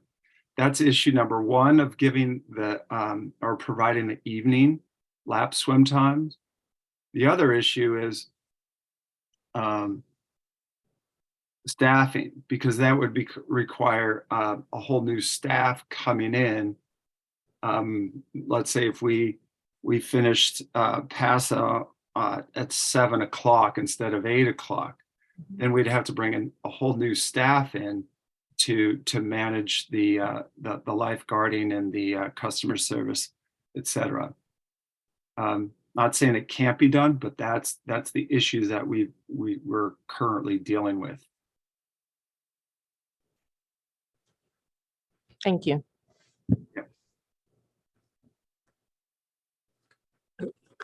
Thank you for the report, Tim, and thank you for all of your efforts throughout the year. It's great to see improvements and seeing the recovery from COVID and starting to thrive again. I appreciate the difficulty of getting through that time period. A question regarding the maintenance closure and the 6-week closure for the plastering. What's the impact to your staff? Are you able to move people around to Menlo Park and other facilities? And how common or unusual is a closure of this duration for pools? It's quite rare. Rare meaning that it doesn't happen very often for this long. Time for the plaster to be repaired. The plaster is so rough, it's been tough on the kids' feet in the play pool and the sides of the big performance pool is just peeling off and landing on the bottom of the pool. So it is definitely in need of it. And a 45-day minimum closure is very tough on the staff and the operation. So there will be some of our staff that will be able to move over to our pool in Menlo Park, but we will not be able to take and provide hours or duties and responsibilities for the entire staff. So we are still working through that, Jeff, and we're in discussions with this city staff on, if there are options there for us. So we are looking forward to the March 6th for the closing, because it will become a better facility when we reopen. But there are still some unknowns on the other side of that. Thanks for the answer. It does sound like a difficult situation to work through, particularly as you're looking to expand your staff. Appreciate but it also, I guess the silver lining is coming out with a much better facility to be using every day. Can you elaborate a little bit more on the fee structure modifications that are coming up? Yeah. So we're trying to return. So we've had a lot of back and forth conversations with a group that they're called the Friends of Rinconada Pool, and they were real advocates for returning to closer to the fee structure that we had prior to the pandemic. So we raised drop-in prices and we raised monthly prices during the pandemic because lap swimming was the only program that was supporting the whole operation. And with a lot of unknowns during that time, we set the prices and we guessed at the prices, and then we're able to sustain because of that. And then as we're coming out of that and into our new operations for at the end of 2022 and 2023, we saw that we'd be able to survive and keep the company solvent if we reduce the lap swim monthly for the resident seniors. And that was really supported by the Friends of Rinconada pool. And there's going to be, so there'll be more separation from residents to non-residents. And there'll be a greater savings for the Palo Alto seniors. What will the difference in the rate be in a percentage for residents versus non-residents? Because I believe there might, Darren, you can help me here perhaps, but I thought the maximum limit was 25% difference, and that's what we were using at the Foothills Nature Preserve entrance fee. Well, I don't have those numbers in front of me right now. Sorry, I'm not prepared for that question, but it's going to be like, it's in the 20% range. So we're dropping the senior resident by a few dollars per month.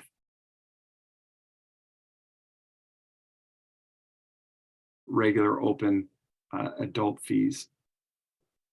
I'm all in favor of being able to support the rate reduction and appreciate that the Friends group is supporting this as well. And I think the fact that there's nobody speaking to us from that group this evening speaks to the relationship that you've forged with them. I just want to make sure we're in compliance with any guidelines that we need to be mindful of. So I'll leave it to staff to follow up on that. Otherwise, thank you. Great to hear from you again, and wish you increased prosperity in the coming year. And let's I think as many commissioners have stated already, being able to increase the lessons really is key, and it sounds like we're on track for that. Any follow-up comments from any commissioners or our council liaison or staff? That's one. Else? Yeah, great report. I do want to, I know that you're sort of trying to figure out what the challenge is going to be on the closure in March, I guess you said. And is that about the same time, I guess, where a lot of our other neighboring cities with pools are out there trying to also recruit? And what are you doing to try and keep your staff excited about the new opening so that they do in fact, I guess, remain on board when the facility does reopen? Yeah, Nellis, well, we've never been through this before, and we are going to move our leadership staff to retain them for sure over to Menlo and just fill in. And some are committed to taking a lot of their vacation time during that period. So the company is just working hard to just hold it together, and then we'll be going on a just a major recruiting blitz.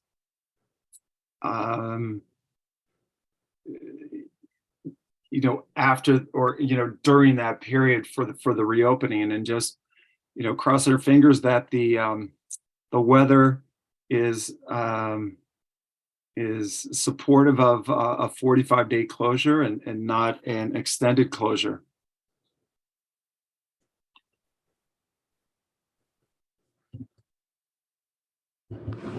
Thank you. Anyone else? Ann? No, I just would like to thank Tim and the staff and the city staff who works with Tim for all the good work this year, and certainly for this report and all the data. So thanks, Tim. You're welcome.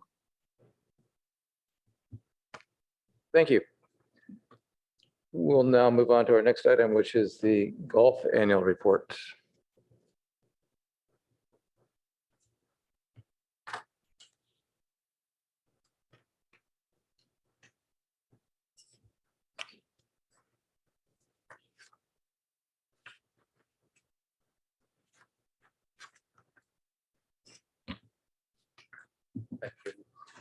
My chair, while my colleague is getting his presentation ready, my pleasure to introduce Lam Do, who's the superintendent for open space, parks and golf. Thanks for being here, Lam. Thank you, Darren. If I could have one more moment, please.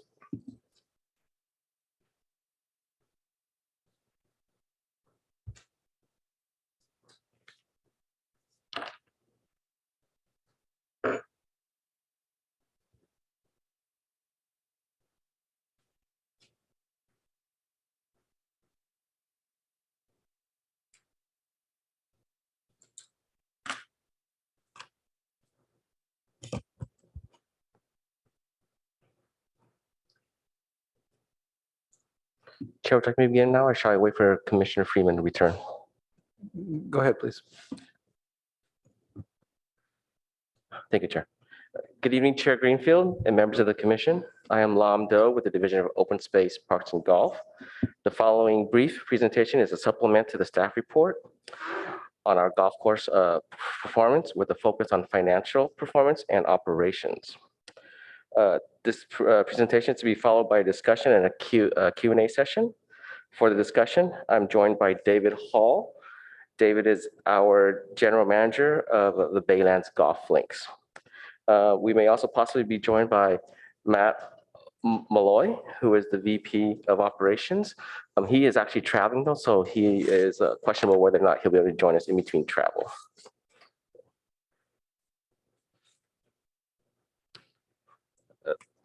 To start, if I could provide a little bit of a background on our current golf course. The former Palo Alto Municipal Golf Course closed in fiscal year 2017 and 2018 for a course reconfiguration. The redesign encompassed all 18 holes. And then upon renovation completion, the course reopened in May 2018 as the Baylands Golf Links. The course redesign was initiated for environmental flood control needs, where 7 acres of the former footprint of the Palo Alto Municipal Golf Course was transferred to the Joint Powers Authority, implementing the flood control measures. At the same time, the course redesign focused for improvements on course play, addressing turf, drainage, and irrigation needs.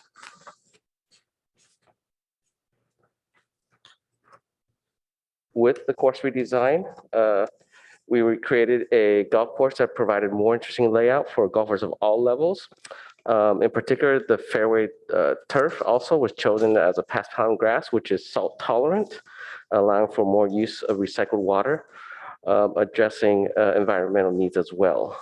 The course was designed to be a link style course instead of the prior course, which is an up and down play course, a flat, for integration into the local environment being in the Baylands.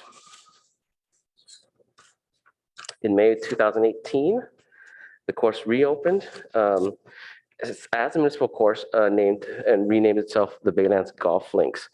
At the same time, we entered into a service agreement with OB Sports to be a full service course management company for us, integrating services focusing on customer and player experience. They offer services with course play, providing practice facilities, providing course maintenance, merchandise sales, and also food and beverage. This was a change from the prior operations, which was 3 vendors, and it was difficult to coordinate services. So now that we operate with 1 vendor, we are able to focus on a customer overall player experience, which is essential to the success of the golf course.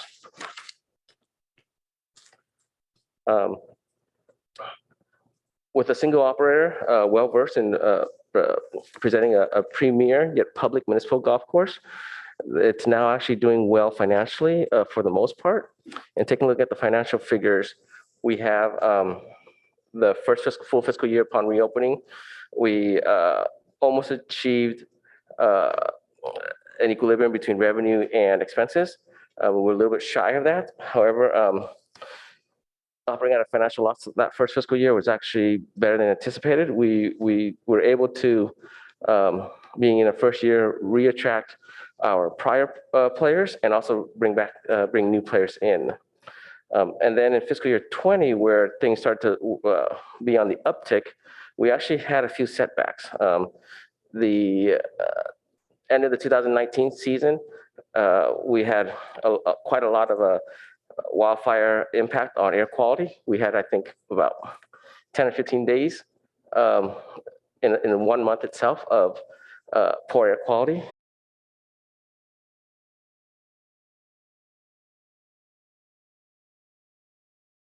Shelter in place county health order, which really shut down the golf course. And so we lost quite a lot of opportunity to provide the service. We lost a lot of revenue at the same opportunity to earn revenue. So fiscal year 20 could have been a good year, but however, due to this unseen circumstances, we didn't do well financially there. The course itself, however, has rebounded the past 2 years, where we have exceeded 5 million in revenue with about 4 million in expenses. And so the past 2 years have been good for the golf course financially. At the same time, annual rounds of golf played continues to increase over the years. This is reflective in the demand during the COVID-19 pandemic, but it's also reflective of the quality of the course play and the customer experience that our course operator is able to provide. As we consider the number of rounds of golf that continues to increase each year, we want to take a look at who makes up the golfers and where they come from. Keeping in mind that when the course reopened, we wanted to attract players from Palo Alto, and we also wanted to ensure that the golf course was successful by attracting players regionally. So you can see here the past 3 years, Palo Alto residency has increased. Palo Alto player residency, has increased from 29% to 39%. And then regionally, about 46% of players are from all of the other parts of Santa Clara County, and then also San Mateo County. So we've been able to achieve what we set out to do when we reopened the course, which was increase overall Palo Alto residency play, yet at the same time be able to attract players regionally, which is essential to the success of the golf course. Palo Alto residency itself could not support the golf course. So with that, we've been able to achieve that. Next, I'd like to share some awards and some recognition that the Baylands Golf Links has received over the years. In the end of 2021, the course maintenance superintendent was recognized by the Golf Course Superintendent Association of America for high quality play conditions and also at the same time displaying exceptional agronomic and management skills.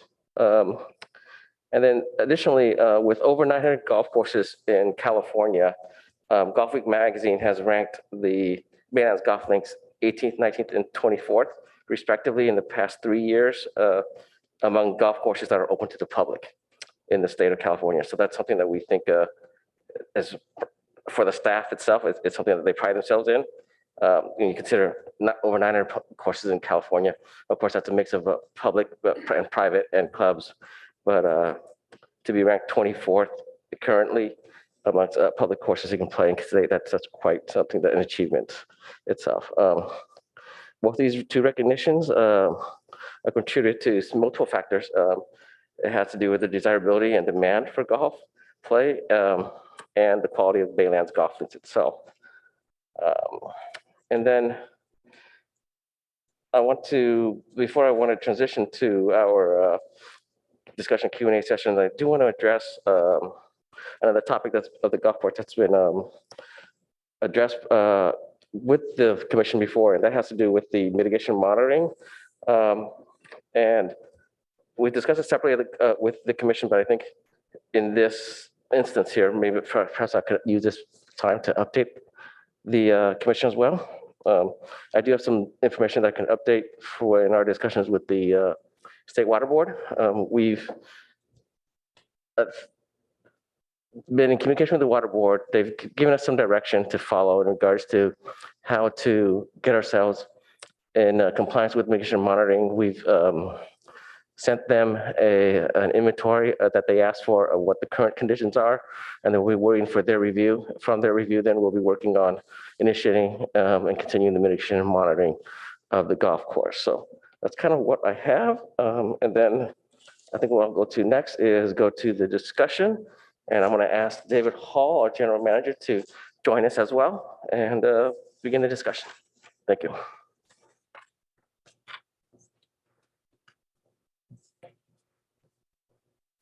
Thank you. If there's any members of the public who'd like to speak on this item, please raise your hand and we'll give you an opportunity to comment.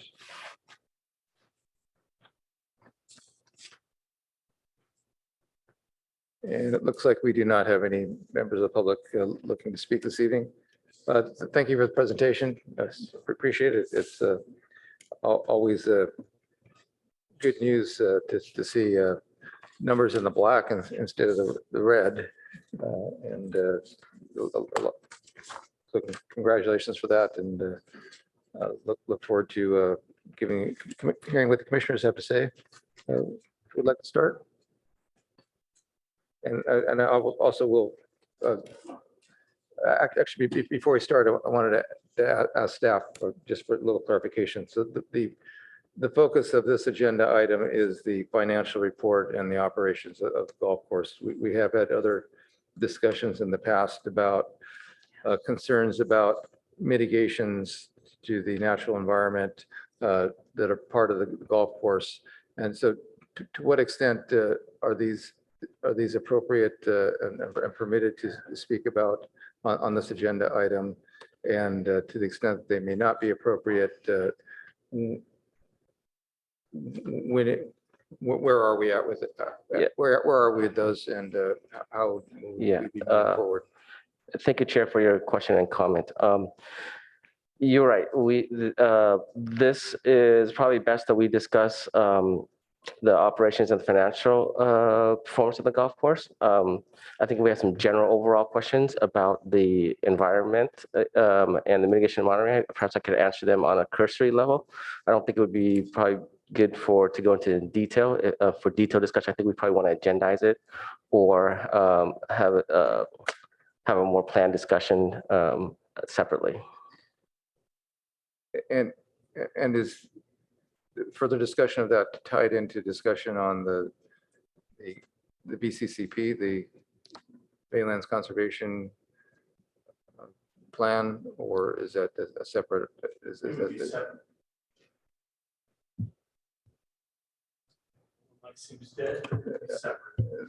I think we have too many mics on, so if commissioners who want to speak can turn their mic off, then. You're right. Yeah, it would be separate from the BCCP. Okay. Johnny, want to start? So I understand that there is no response yet from the water board. I don't know if you also send anything to the Fish and Wildlife or it's the same, but mitigation costs money. I don't think we have you may not have any information about that yet, but I think that the finances may look different next year, maybe. So I hope next year the potential costs of mitigation, if that's only about cost and not about the entire, I actually think that this report should include the environmental issues at the golf course and how the mitigations are advancing and how much they're costing as well. So when you say, oh, I mean, it's nice to see revenue that exceeds the costs by $1 million, but if half of that goes on mitigations, I mean, I have no idea how much it might cost. So I think that's important to include. And also, I don't see why you would separate in the future agenda items. I mean, we need to address the mitigation issue, and that's good to have a separate meeting on that. But in future presentations, I think that everything that had in that the goals had in them, including creating habitat and all the stuff that was there, should all be addressed in these reports. Thank you for your question, Commissioner. The cost of the mitigation will be brought up as part of the budget process for the future fiscal years that is presented to council and that is to be reviewed and adopted by council. The mitigation and monitoring is at present funded through a capital improvement project. And the capital improvement projects are requested, the funding for them are requested annually. So it will be brought up and it will be reviewed and addressed by the council. So, okay, well, I guess mitigation is a legal requirement. It's not a capital project that the city has the decision to, yes, we'll do it, or no, we won't. There's a legal requirement to have done them 5 years ago. So I'm not sure how, if you present something and then you separate some of the costs from what you tell us, then we see something that is inaccurate, no? The capital project is sort of the mechanism of the vehicle to receive the funding. And so I do agree with you that the mitigation needs to be done. It's the mechanism that we're for us to request and receive funding. It's very confusing to me because can they just say, oh, we don't have money to do it? They can't. It's a legal requirement that they committed to do. So how can they, it's not really something that they can say, oh, this is our capital project. And so we have priorities. We're going to do this one and we're not doing the mitigation. That's already 5 or more years late. So I really don't understand why it would go to capital rather than actually look at the budget of the golf course that was supposed to implement those mitigations. I think these are important considerations, and I think we look forward to getting more information from staff and back on this in terms of the interplay of the budget for the mitigations funding through CIP and how it ties into the overall golf presentation. Thank you. Do you have any other comments, Shani? Thank you. Who'd like to speak next? Ann? Okay. So first of all, I'm sorry. How about our golf liaison? I'm sorry. Yeah. Are you? Should. Who's going? No, go ahead. No. It's okay. We should have started with our golf liaison. Yeah, golf liaison. Hey, thanks. Very good presentation. You actually put together some numbers that I think we're all proud of. The fact that I think you mentioned there was 29% increase in revenues for 2023. That's good. Need to know sort of well, two areas I guess that increased the revenues and also the number of Palo Alto residents who are actually taking advantage of using this facility. Do you have any background information on why both of those have taken place? And because you want to keep that momentum moving forward, right? And with that 10% increase in the Palo Alto users, could be, I know our population's gone up a little bit, but do you have anything to kind of back up why that's happening? So if I could start, and then I'll ask David Hall, our general manager at Baylands Golf Links. The overall rounds of golf play have gone up for several factors. But I think we all have to acknowledge that the golf industry as a whole during COVID pandemic has seen a favorable uptick and what was thought to be perhaps, it was an immediate lull. All golf courses of the country shut down. And then when golf courses were allowed to reopen, there was an uptick in play that was thought to be temporary, but we've seen it now for 2.5 years, or 2 years would be more accurate to say. And so in talking to golf professionals, they think that there will be a slight downturn in golf play, but that most of the uptick will remain. In regards to the Palo Alto residency, if I could ask my colleague David Hall, perhaps you could provide some insight on that. Thank you.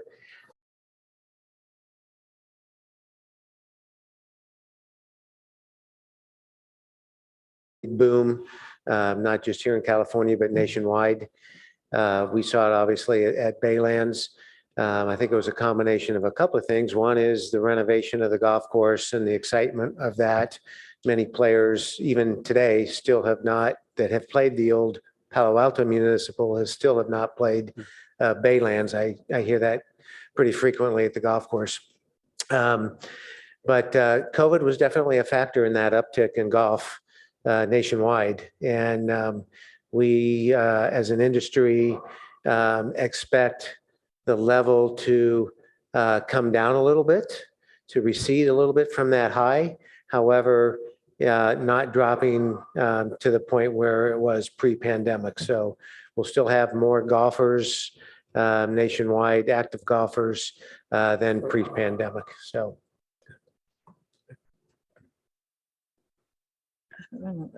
Thank you. Commissioner Cribbs. Thank you. Thanks for the report, Lam. And I think some of this has to do with the popularity and the reputation of Baylands now.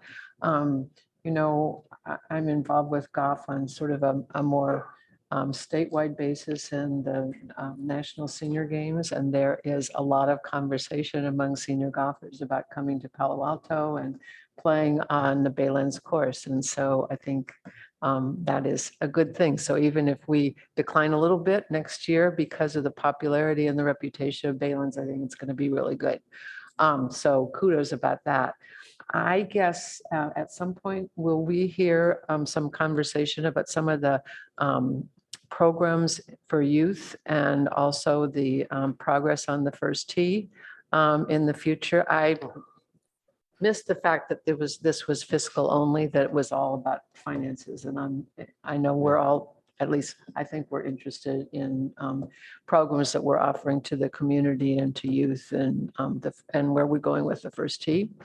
And then on a separate thing, I believe that David, you administer the food and beverage, right?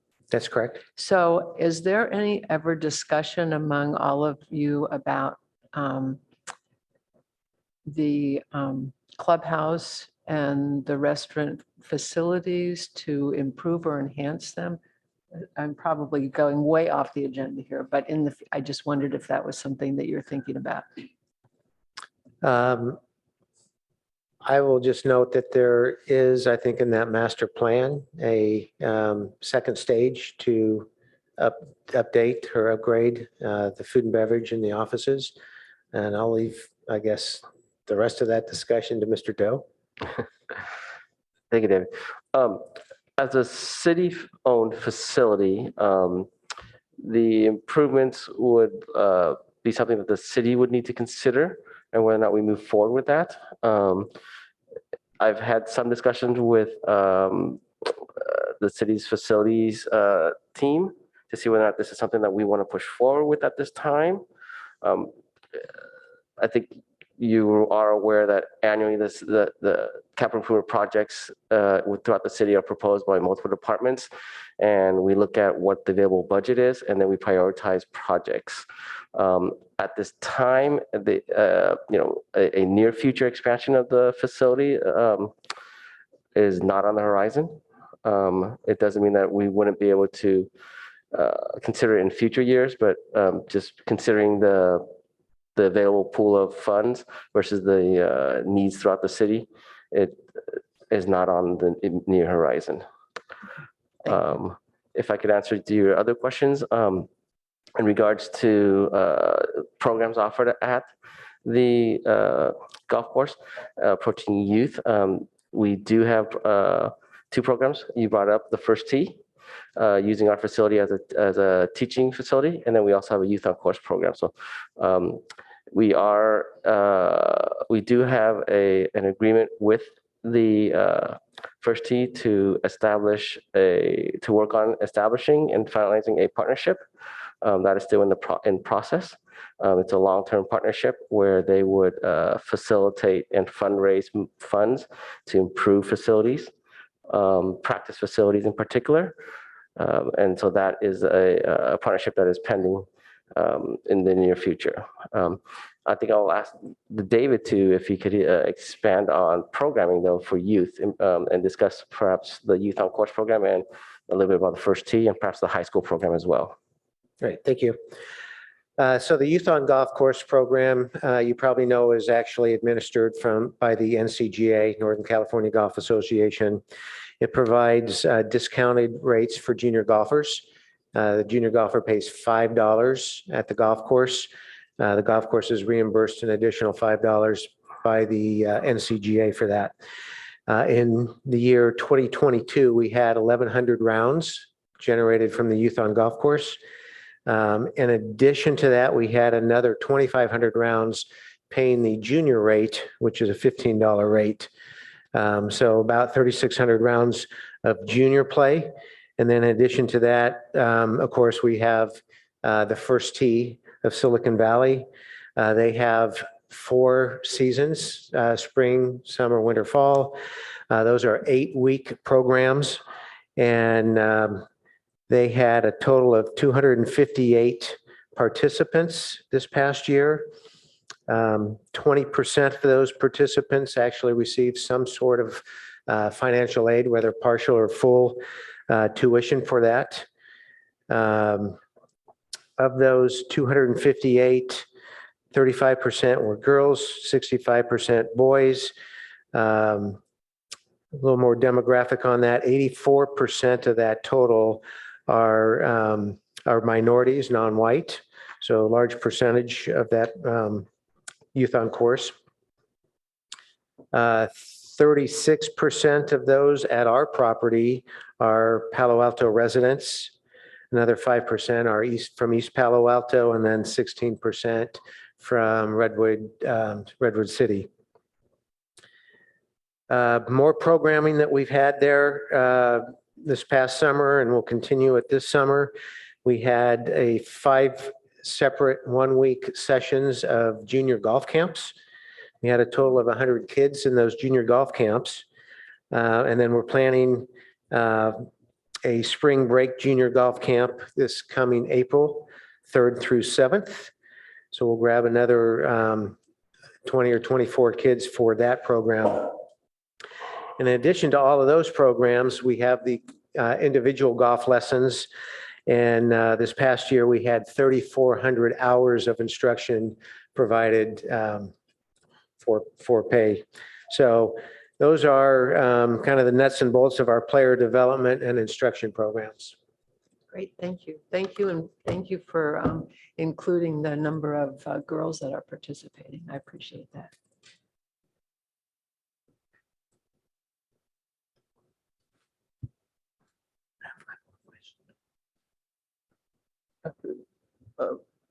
Commissioner Brown? Yes, thank you for the great presentation.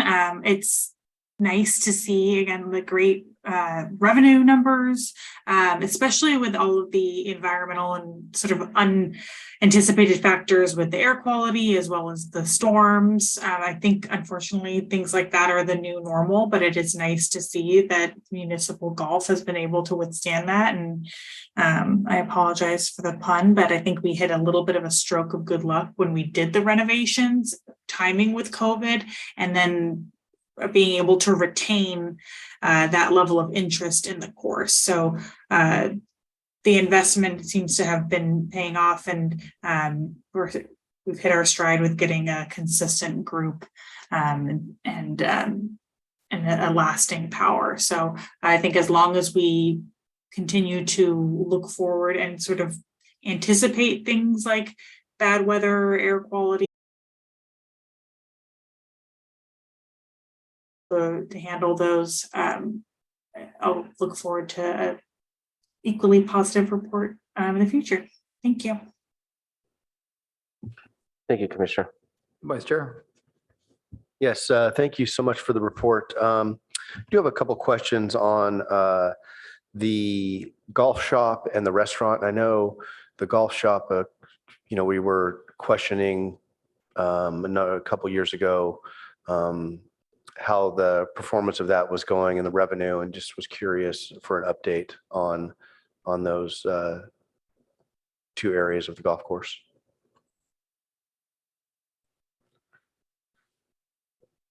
I'll start, and then how about I address the golf shop, and then I'll ask David to address the food and beverage service. You're absolutely right, Vice Chair. When we first reopened the first full fiscal year 19, when we operated, much of the operating in the red that we lost, it wasn't from lack of golf play from what we projected. It was from lack of sales of hard goods and soft goods from the pro shop. We are in an environment that we compete so much more now with online retailers and consumer behavior that's sort of changed away from their willingness to go out and touch and feel goods. The convenience of online shopping has sort of replaced a lot of that. So we're constantly competing against online vendors. What the OB Sports has done is sort of branded itself, the Baylands Golf Links, and created an environment of affinity to address sales of soft goods. So branding of Baylands goods in particular, instead of and not selling just generic golf shirts or golf equipment, but trying to create an affinity to and a little bit of loyalty to garner the retail sales at the pro shop. We've seen some success in that. It's, however, still is a struggle. So much of what we rely on right now is actually golf play and golf practice, being the driving range and golf play. But the retail sales continues to be a struggle. And I hope that's a good summary, David, and feel free to contribute to that. No, you are correct. The retail sales are a struggle. As you know, we have a mile or so down the road, the PGA Superstore is our main competitor. So it's difficult to compete with that. Our advantage is we are on the green grass. We're there as they're playing golf. Our successes are more in the golf balls, gloves, headwear, that kind of thing. The equipment sales and clothing sales is a little bit of a struggle. We actually are moving away from stocking hard goods equipment and moving more towards our fitting days. So we've had a number of fitting days now over the past year with Titleist, TaylorMade, and Callaway, where the golfer will make an appointment. There's a charge for that fitting. It's a 1-hour fitting process. That charge, if they buy equipment that day, goes towards their purchase. So it's not an additional charge to them. And we've had great success with that, where a high percentage, when I say high percentage, like 90% of those being fit are purchasing equipment. So that's kind of more of the avenue that we're going towards for the equipment sales. And how about the restaurant? The restaurant basically is a break even.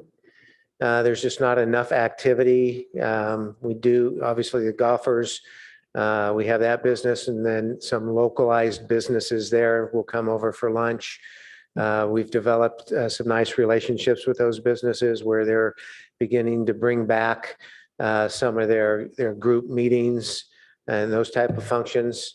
But without success of a high level or high dollar banquet business, in my opinion, due to the facility itself, it's tough to make much of a profit there.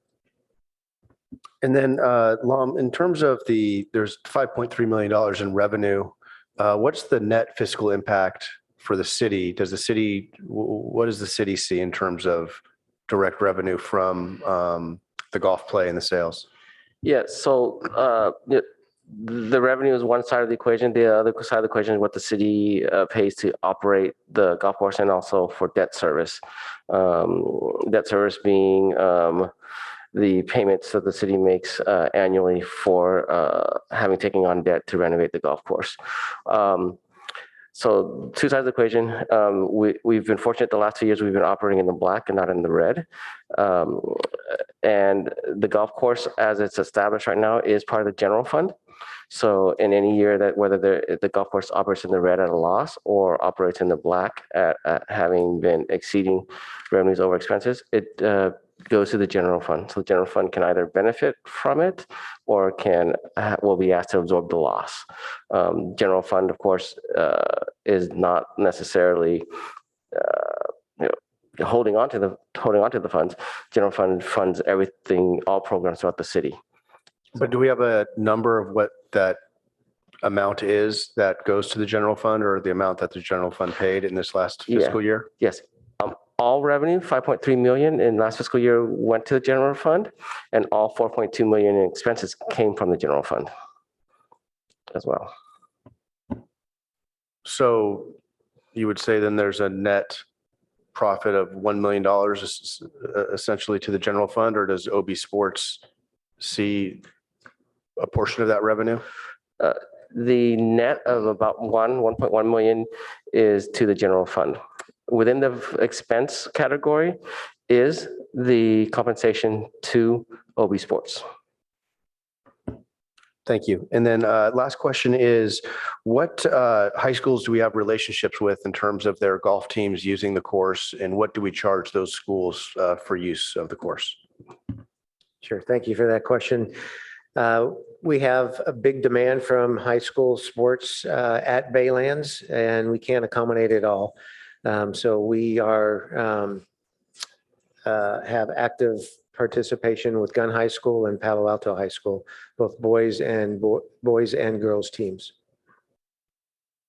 And do you know, how do we charge them, or what are the fees that they need to pay to use the course? They pay, I believe it's some of them are youth on golf course. In fact, a large percentage of them are part of youth on golf course. So they pay $5 for the youth on course students, and then $10 for the others. Thank you very much. Commissioner Oche. Thank you very much, Lam, for the presentation. The only quick question I wanted to confirm, I remember going through the Enjoy catalog, but I don't see the spring young golfers program that you talked about. I don't think I saw anything like that advertised in the catalog. So I'm wondering where that information would be for residents. Thank you for inquiring. I believe you're referring to the spring courses and year-round seasonal courses that are offered through the First Tee of Silicon Valley. So we partner with the First Tee of Silicon Valley, where they facilitate their own program. We provide a facility for them. However, they do the marketing, they do the advertising, and they do the registrations of the participants. The website for the First Tee is ftsv. And I apologize, it's either .org or .com. Perhaps anyone interested, I encourage them to do a Google search for the correct web address. It's First Tee of Silicon Valley. And it's either ftsv.com or ftsv.org. Just to expand on that, though, you are correct. We have just developed that spring break clinic, or excuse me, camp for the children, and putting dates together for the summer camps. That's not complete yet, but once we have all that, then we'll make sure that it's in the city communication. Thank you. And I apologize, Commissioner Oche, if I misunderstood your question.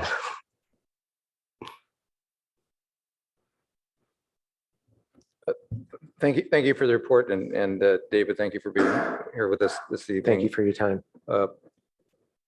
and it's great to see that the bottom line is in the right direction for us this year. I have some questions and then I have some more general comments. Regarding the the target revenue, in the report it indicated that the actual revenue of 5.3 million was 32% above the target revenue. And then I'm looking to see that a year ago in fiscal 21, the actual revenue was 5.1 million. So why was the target revenue so much lower than the preceding year's actual revenue? And then the question for this year is, what is the target revenue for FY23? Yeah. So the city's combination of projections, budgeting, and funding is a factor of multiple factors in play. It is both a discussion with the course operator, OB Sports. It's also looking at a third-party financial pro forma that was performed for the golf course to get future year projections. And then it is also a little bit of internal discussions on perhaps we look beyond the pro forma and look beyond the recommendation or discussion with OB Sports and have other influences in there. So in general, though, the city has preferred to look at 3-year trends instead of just assuming an uptick is going to be in place. And so I've been in some discussions with our office management budget on how we should project the future fiscal year. And we haven't finalized on what that revenue target will be. It could be that we not look at 3 or several 4 years trend. Perhaps we look at just 1 or 2 year trend and adjust it based on that instead. But we haven't come to where that number will be yet. And is there an impact of having a budget production that's off by 32%?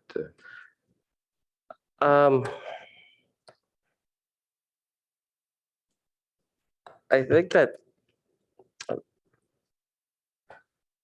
granted, the revenue projection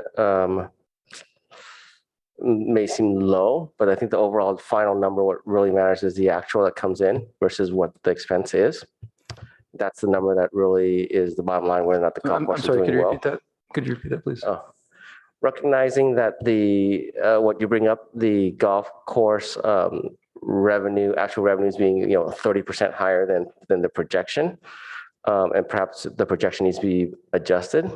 But I think what's more important is the final number of the actuals. What is regardless of what the projection is the actual number that comes in and how that relates to when compared to what the actual outlay expense is, and whether that's a net operating in the black or net operating in the red. Having said that, I think there would be a benefit to perhaps tightening up and having a golf projection that is closer to what we think what the actuals has been. I think that's what the Office Management Budget and I have been discussing in regards to perhaps not looking at 3 or 4 year trends, but looking at maybe a 1 or 2 year trend to project the future year.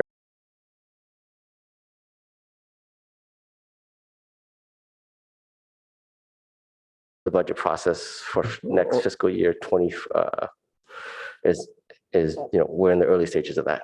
Or perhaps considering tossing out outlier data if COVID years were not consistent. I'm sorry, can you repeat that? Or perhaps considering tossing out, not including outlier data years for something like COVID. Yes, correct. Yeah, right. So perhaps to the outlier reduce 20, the impact. fiscal year 20, yes. Mr. Chair. So regarding the budgeting process for the golf course is during the city's annual budgeting the process in June that gets finalized in June. How much of the golf course budget is made transparent in that process, or is this review essentially the annual public review of the golf course budget? No, the golf course budget is reviewed as its own page in the department proposal.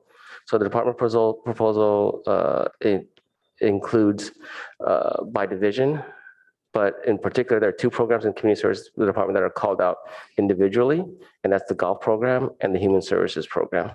And that's probably the most I wouldn't say transparent, but most where the golf program is highlighted.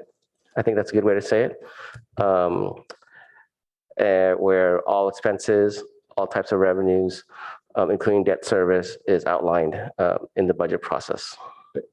And that budget process includes the data from previous fiscal year? It includes the data from previous 4 fiscal years. Okay, because part of what I'm looking at is this report is pretty light on details, and I think as a public golf course, as a public asset, it's important to make sure that there's more visibility. Yes, and I agree with you. I think, and so, are you saying that visibility does exist in the annual budgeting that's approved by City Council, or is that not? That's correct. That's correct. It's part of the proposed budget. And it's also part of the adopted budget. That's good to hear. Thank you. Then a question on the debt service. So what percentage of the overall expense is the debt service? Let's use the most recent fiscal year, fiscal 22. It was a 4.2 million in expenses, and roughly 373,000, I believe, was debt service. Sorry, 373. 370 and change was debt service. The debt service changes annually, however, based on the payment schedule, but it should not have drastic swings. It's on a payment schedule that's fairly consistent. Thank you. Appreciate that. I appreciate that the golf course is being cared for well, and you have it well under hands. I am disappointed in this annual report to the Parks Commission. This is reviewed by us once per year, and yet we have to ask questions. We have to ask you about the status of the restaurant, the status of the pro shop, the youth programming, high school programs, First Tee. I really think this should be automatically part of the report that you're giving to us, and this should be the information. It's great, David, that you have the numbers to share with us, but it's hard for us to process that. I'd appreciate a follow-up summary of the numbers on the youth programming that David provided to us, so it could be more readily part of the record that we can review.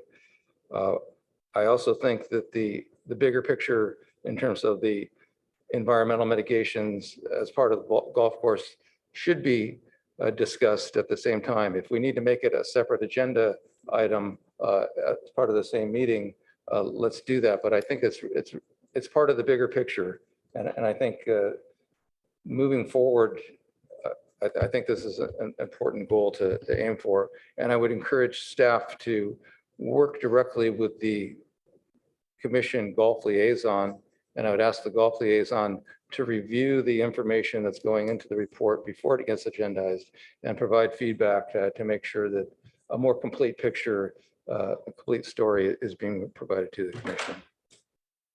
Does this sound like something that would be reasonable to aim for next year?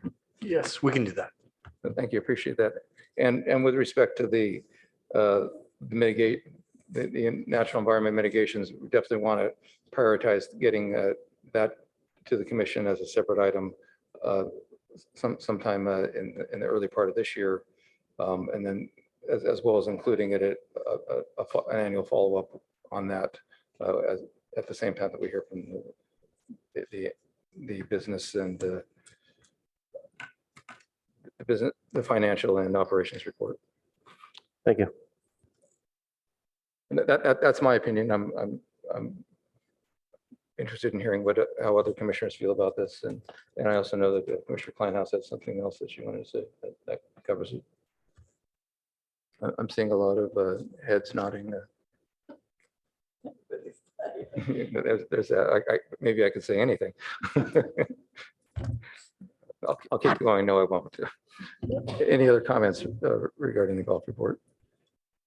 Well, thank you for joining us this evening. Thank you for sticking it out at this late hour. I appreciate that, and look forward to continued success. And the golf course is a great resource for our community, and both locally and regionally.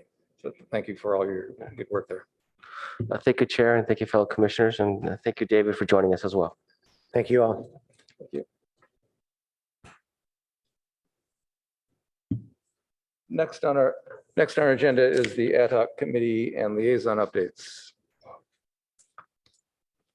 Who would like to start?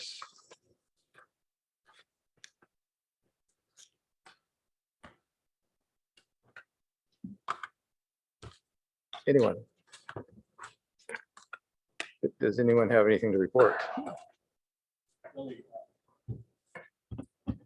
Yeah, the only thing I know we have a meeting scheduled tomorrow actually on Thursday to go over the Hoover baseball concern to see what we can do to help them get to the next step. So we've been trying to schedule some meetings last week, but couldn't get everyone together. So that's on the calendar for Thursday morning. So be able to give us some feedback on that, hopefully at the next meeting. Could you clarify what the topic is that you're discussing? So part of it is to we had sort of I guess you could say a preliminary meeting back in December, and that discussion was around the condition of the field, the lack of maintenance on it, and so part of that was to meet with some of the city staff and with other stakeholders in the baseball community to try and figure out what we can do to at least come up with some short-term solutions, but also to look at some long-term solutions going forward. Yep. Thank you for sharing that. The only other thing to report, and I think everyone's aware that the soccer fields are now back in operation. I've not been able to reach out to, at least, I guess the good news is we've not had anyone ping us to say, well, I think people are pretty happy with the results and are definitely taking advantage of using the fields. I'm going to reach out here in the next couple of days just to find out, if there's any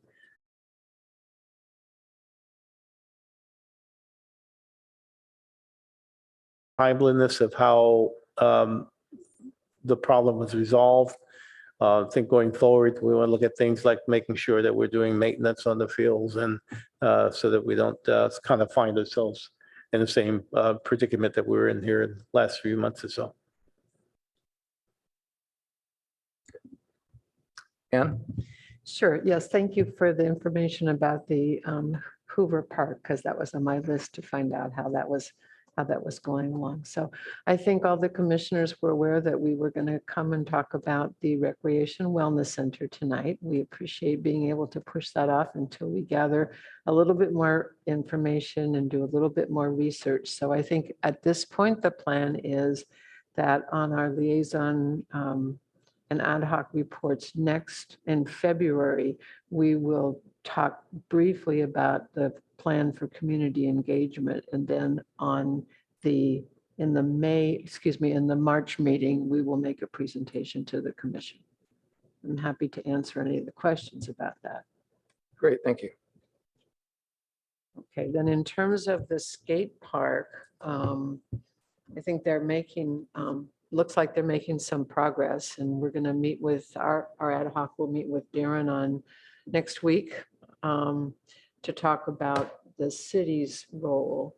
And then we have some information from Sam and his group that he said we could share tonight He's been looking out he's been at Greer with a designer looking at different opportunities, and he's now thinking he might like to do something in 2 phases that will make it easier for him and for everybody. So we'll discuss that next week, but they're making some progress.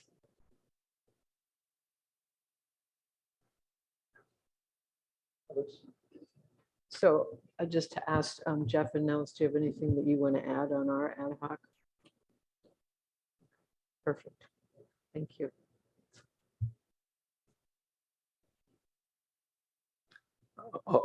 As Darren mentioned already, the e-bike recommendation will be taken up by City Council probably in late February. And so Darren, I think it's appropriate for the e-bike ad hoc to basically wait for a response from City Council at this point, or is there, do you perceive a need for that group to convene? Yeah, I think reconvening and preparing the presentation and our key points we think would be most helpful would be a good next step. Okay.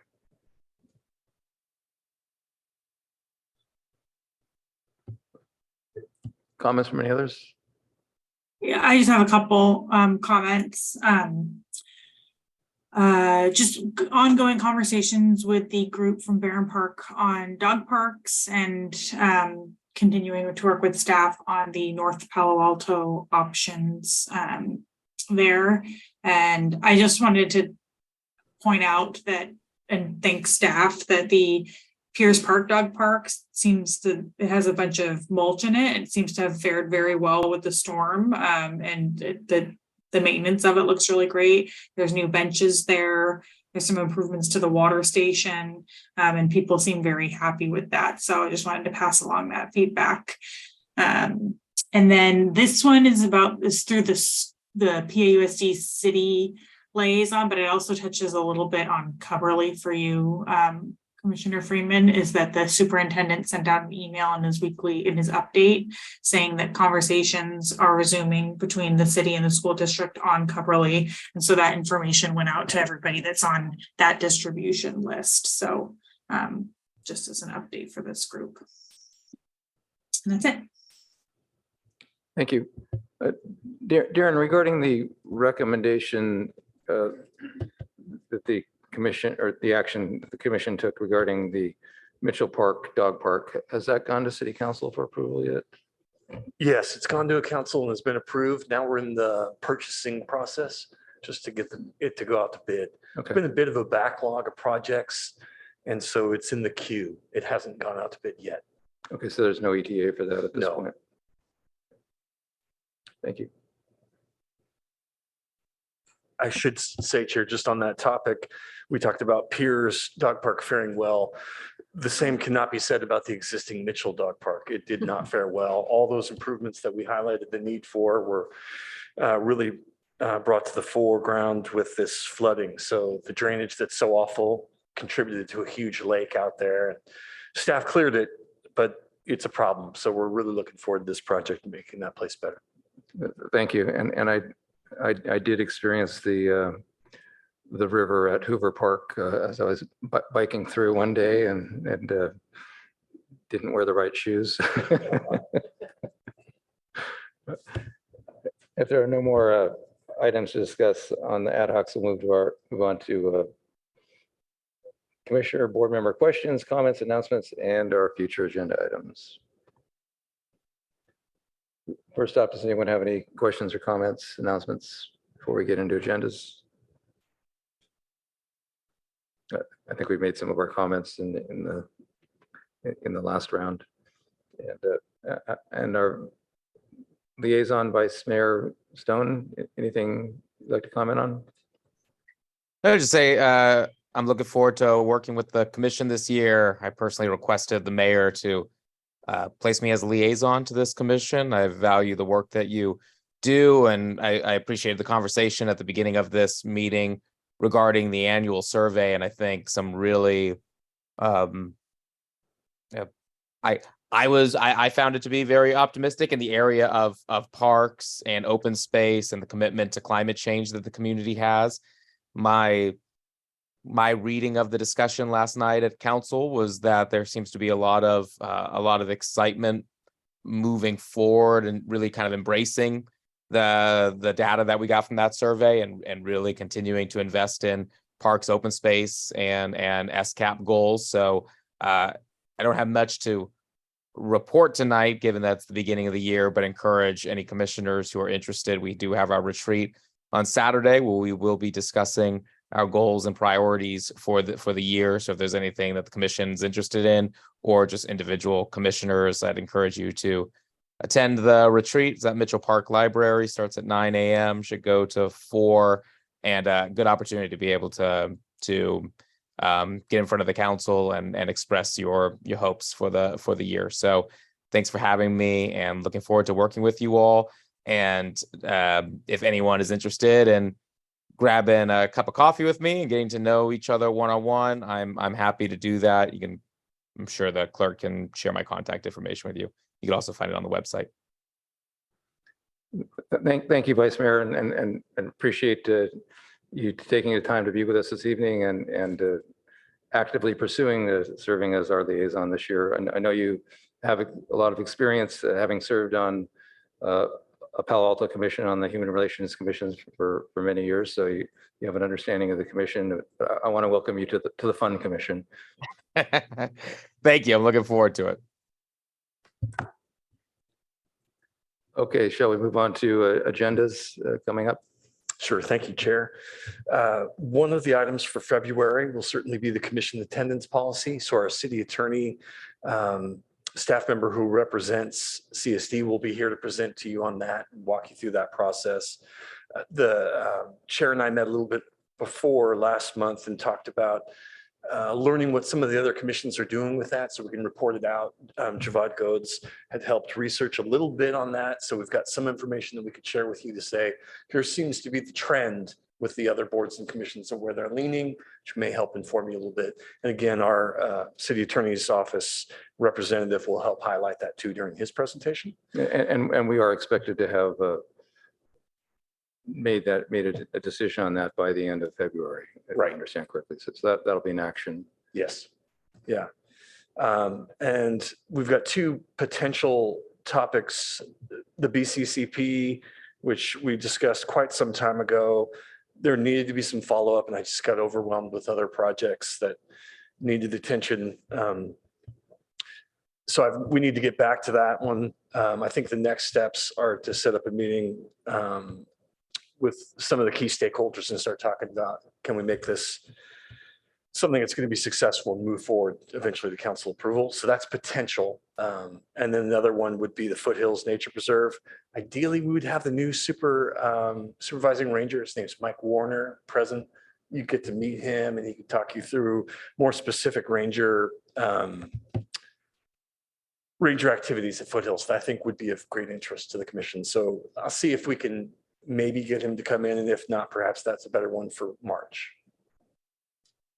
Okay, and then for March, we also have the Wellness Center gym. And Chair, I was curious if you had any new news on tree protection ordinance for March as a viable. Right, and so we had been asked by City Council to review the update to the tree ordinance a certain number of months after it was passed. Maybe it was 6 or 9 months, because I penciled it in for February. So I'll check on that. But I noticed that on the planning calendar. And where are we with the mitigation, natural environment mitigations for the golf course? I'm not clear where we are and when it's appropriate for that to come to the commission. I'm not sure when it's appropriate to come to the commission either. I know the next important step is hearing back from the water board. So we sent them what they had asked for.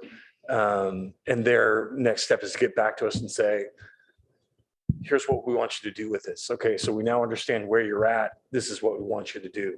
And so that next step is really hearing from the water board. So that's Valley Water or No, not Valley Water, but the state water board. State Water? Yeah. Board. And do we have any idea when to expect to hear from them? And We checked in very recently and were told that they need some more time to review it. I think they're inundated with a lot of emergency action, like permits and issues that came with the storm that just totally dominated their time. So he hasn't had a chance to look at ours.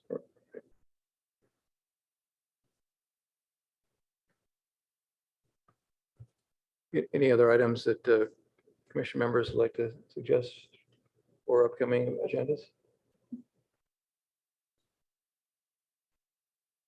Okay. Well, thank you. If there's nothing else, so bring this meeting to a close. Thank you, everyone. Happy New Year. First time we've gotten together this New Year. I think we can still say that in January, and look forward to seeing everyone next month. And also encourage the ad hocs to come back from vacation and do a check-in, see what you need to do, and also liaisons to do the same. Take a look at your list and see what might be worth pursuing. Thank you to everyone for attending, and have a good evening.